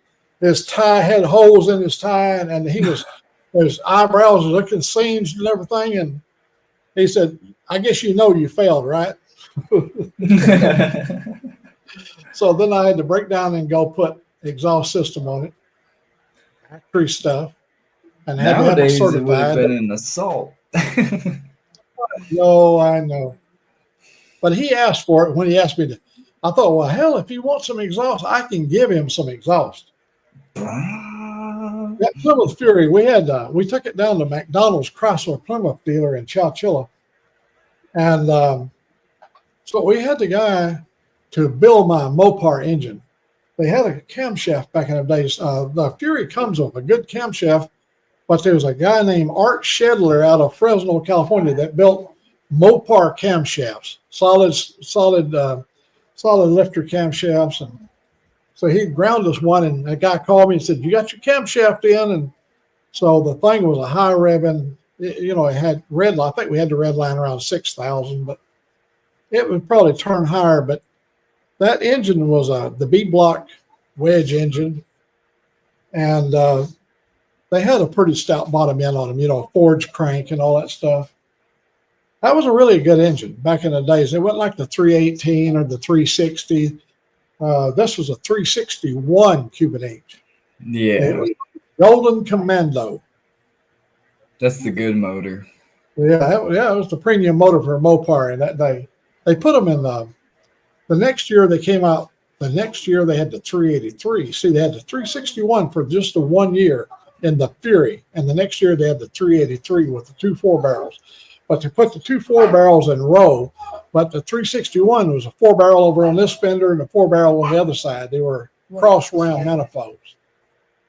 That's what I had in my Gold Nova 383 stroker. Oh, that's with a big cam. And the Holly EFI. Yeah, we built several good Mopar engines, and really enjoy it. Well, I love that whole entire Mopar thing, but Chevrolet started in the 60s, started making some really good, like the 396, 427. The 396 was good, but even the 327 was a good engine. They put them in the Camaro, the 327. I bought a new RS Camaro that had the 275 horse 327. And that was a strong running little RS Camaro. But I bought a 427 in a Chevrolet Caprice, which is like a upscale Impala. It has all the chrome and electric seats and all that stuff. But it had a 427, 425 L88 engine in it. Came from the factory. All the suspension stuff. And when the company sent me to Marietta, Georgia from Seattle, I've got a car that's got 456 gears in the back. And I'd have to drive that car from Seattle down to Marietta, Georgia at 3,400 RPM to run highway speed with those 456 gears. So I went up to North Seattle up in Linwood to Ralph Williams Chrysler Plymouth dealer because I've been reading about this new Plymouth Barracuda, this new Formula S Barracuda. I went up there and he said, yeah, I've got one. I said, what kind of deal can I get? And he said, we can't even make that thing run because it had all the cam and all that stuff on it, that 427 Chevy. And he said, man, I don't know if we can make any kind of a deal here. That engine, that's our built engine. I said, there's people who would really like to have it. Anyhow, I talked him into giving me a deal on the thing. I bought that Plymouth. And that was a really good car. That Plymouth Barracuda, that was really a good one. So I got back into Mopars, and I had a whole series of Mopars. And then, well, in the late 60s, early 70s, I got back into Fords. I got me a Ford Torino, 2 different Ford Torinos. I had a lot of different Fords. If it had power, I had it. Yeah, that's how I always felt. Well, if they had something, I mean, if it was within reason. What I'm saying is, I had a family. My family was growing real fast, but we were making money, and I wanted to have some of the things that you read about. Yeah, heck And yeah. we had them. And when I got into 4-wheel drive, I had to have 44 Mickey Thompsons. That's what I have. 44 Baja Claws on a 87 Scottsdale with a 12-inch lift and a full exo cage. Well, we went to the 6-inch lift. We went to the Rancho kit, Rancho lift system. And boy, you talk. And what we did, I took my Chevrolet pickup truck down to a guy called, his name is Jim Kenfield in Tacoma, Washington. He's known as Mr. Corvette. He builds dirt track cars. He builds high revving World of Outlaw cars. The midget, with the high horsepower engine. But he was known as the turbo guy. And he said, "How much horsepower do you want?" I said, "I want reliable horsepower." He said, "I can't work with your engine. Your engine don't have the bottom end. You've got 4 main bolts, but it's a truck engine. He said, you need to have this and that." I said, "You give me whatever I need. Tell me what it's going to cost me, and we'll build it." And he built me a turbo Chevrolet with the 4s on it. And here's the deal. We were coming down Highway 167. I took it to 120 miles per hour in my 4-wheel drive. But guess what happens when you try to use the brakes at 120 miles per hour with 44-inch tires? You ain't got no brakes. You push that pedal, buddy. Whoa! The big old wheels just turning like Proud Mary, Yeah, you could hear them a mile away going. Oh my God, the noise they make. Yeah. And I bought, after that, I put a set of Armstrong True Tracks, 40-inch True Tracks on another truck that I had. I put 40 inches on it, and they were the loudest tire I ever had in my life. They were called True Tracks. And the 44s, we had the pinned wheel, where they had the bolts all the way around them. What do they call that? Beadlocks. Beadlocks, that's it. We had the beadlocks on it. That thing would float. That Chevrolet, we took it out in Moses Lake, Washington, and if you was really careful and you didn't upset the balance, it would actually bob to the top with them tires. Yeah, heck yeah.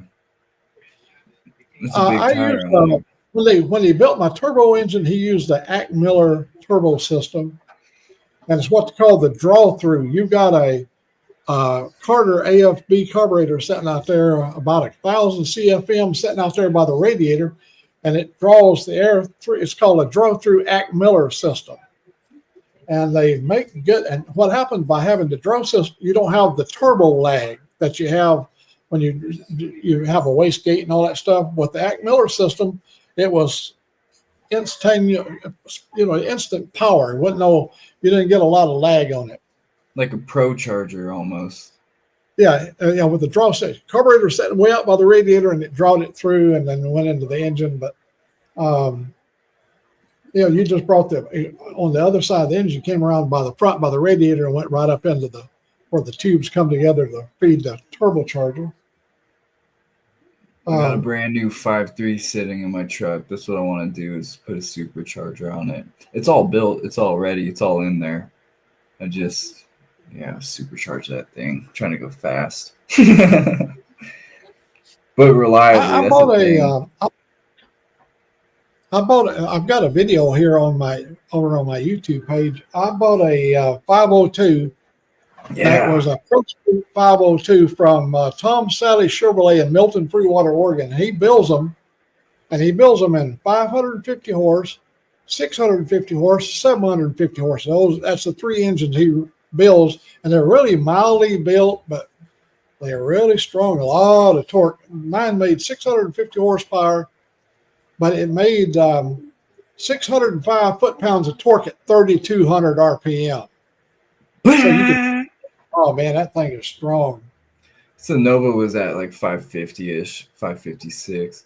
Then I had 100 shot of nitrous, and I mean I sprayed it and it never blew up. Although my ex-wife, her dad owned an auto shop with all. I mean he probably had. I mean he had old Stingrays, a couple Cutlasses in there, and all different types of cars, Malibus. I mean it was probably a couple million now worth in there. And he had the old 442 that had a 502 big block, a supercharged 502 big block. It was probably pushing around 800, but he let me take me and her in high school and let me drive it to school. Dude, I would let that thing rip down the highway. I was like, oh man, those are good times. Yeah, my 502 was put in a 68 GMC short wheelbase. We made a grass cut suspension system, nitrogen charged down to the ground.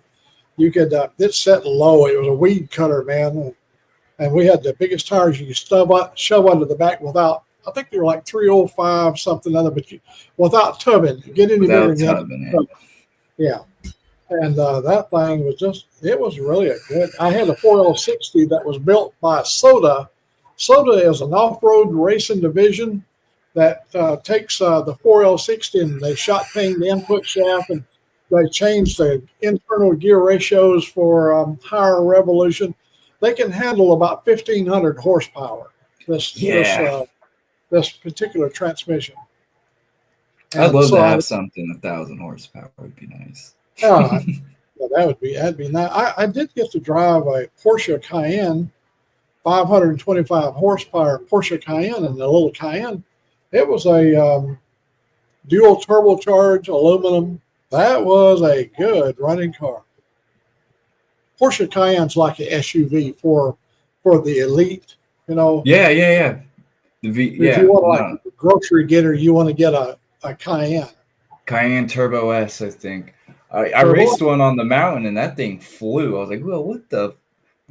Turbo, twin turbo. I was like, well, that thing's sick. It had this feature in the back, up there at the back where the back glass was at.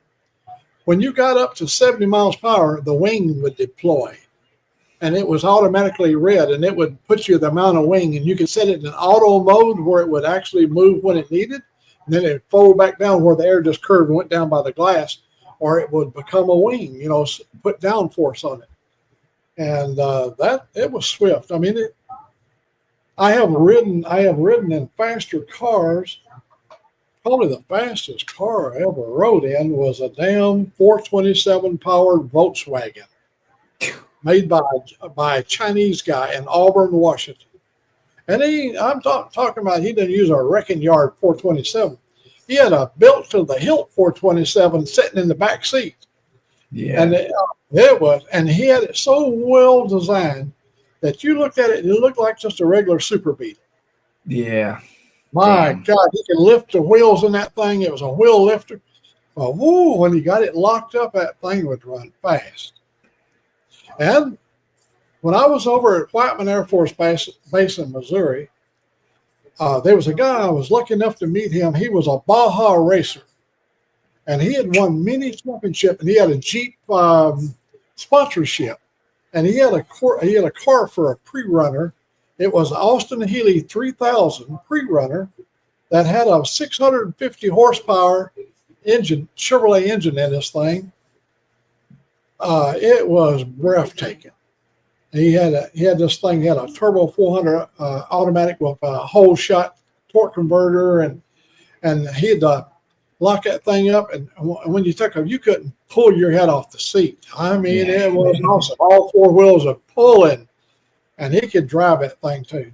That was his pre-runner. He would run he'd take the pre-runner and run the course. He'd run down 500 or so miles with the pre-runner, record all of his current turns and put it on like a recorder thing, and he'd transfer that data into his actual racing Jeep. CJ, he had a CJ, the little pickup, the one that looks like a little pickup truck Jeep. Yeah. Oh my God, it's all set up for just one thing, going really fast. That's like a bucket list, is just to be on a team for for the Baja 500 or the 1000. or go see it in person would be cool. Go camp out on the track. Do you follow any NASCAR racing? A little bit. Davey Allison used to drive the number 28 Havoline Ford.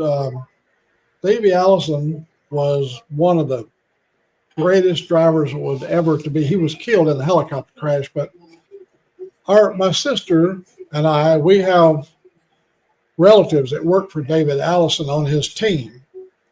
And when he got killed, they transferred over to our Red Farmers team. That's another NASCAR team. But we used to go over there in Hueytown, Alabama, and it was just like top chef everything. When you went into the NASCAR shop where they was building all this stuff, we live in the land of NASCAR. Talladega is just an hour away from me. Is it? Dang. And when you buy a brand new Harley in Alabama, you get to ride on Talladega racetrack. You get a free ride, free ticket, an e-ticket ride. You take your Harley and go around that track, and they don't put a limit on you. Don't go over 35 now. No, you can really push it. The wall. Yeah, they got a deal with Harley Davidson. They have what's called testing week out there for Harley, and I took my Harley out there, but they wouldn't let me come in and ride because I didn't have a ticket. Dang.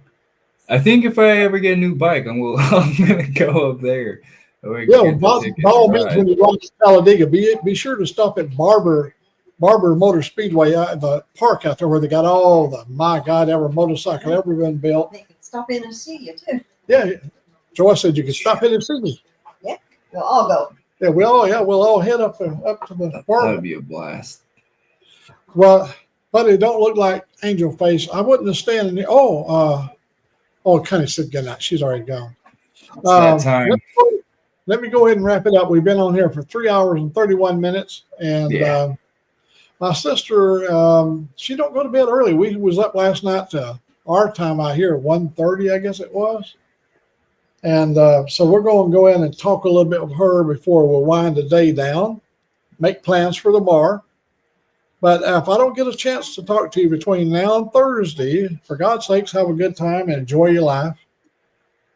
Because don't let your youth go to waste. Can't. Got to use it up. Got to use it till life is pretty short sometimes. And you want to live also so you can tell your grandkids the stories. Yeah, exactly. It ain't no fun to go out there and get yourself killed early because you enjoyed what you was doing and you got yourself doing it. No, you want to go out there and go to that edge, go to that point of no return, but you want to come back each time so you can tell the story. That's the secret. That is the secret. Yeah, if I don't see you, talk to you by Thursday, happy Thanksgiving to you and the family, and it's good to always hearing your stories. Hey, I appreciate it, and I'll tell you, when you see Angel Face, you say, hey, we had a whole crew just waiting on you. Yeah. We had all the world was just waiting for you to show up, and Old Mack was so disappointed, he said he thought he'd just go in there and drink him another drink and go to bed. I'll make sure to tell her. All right, Matt, good night. Everybody, good night.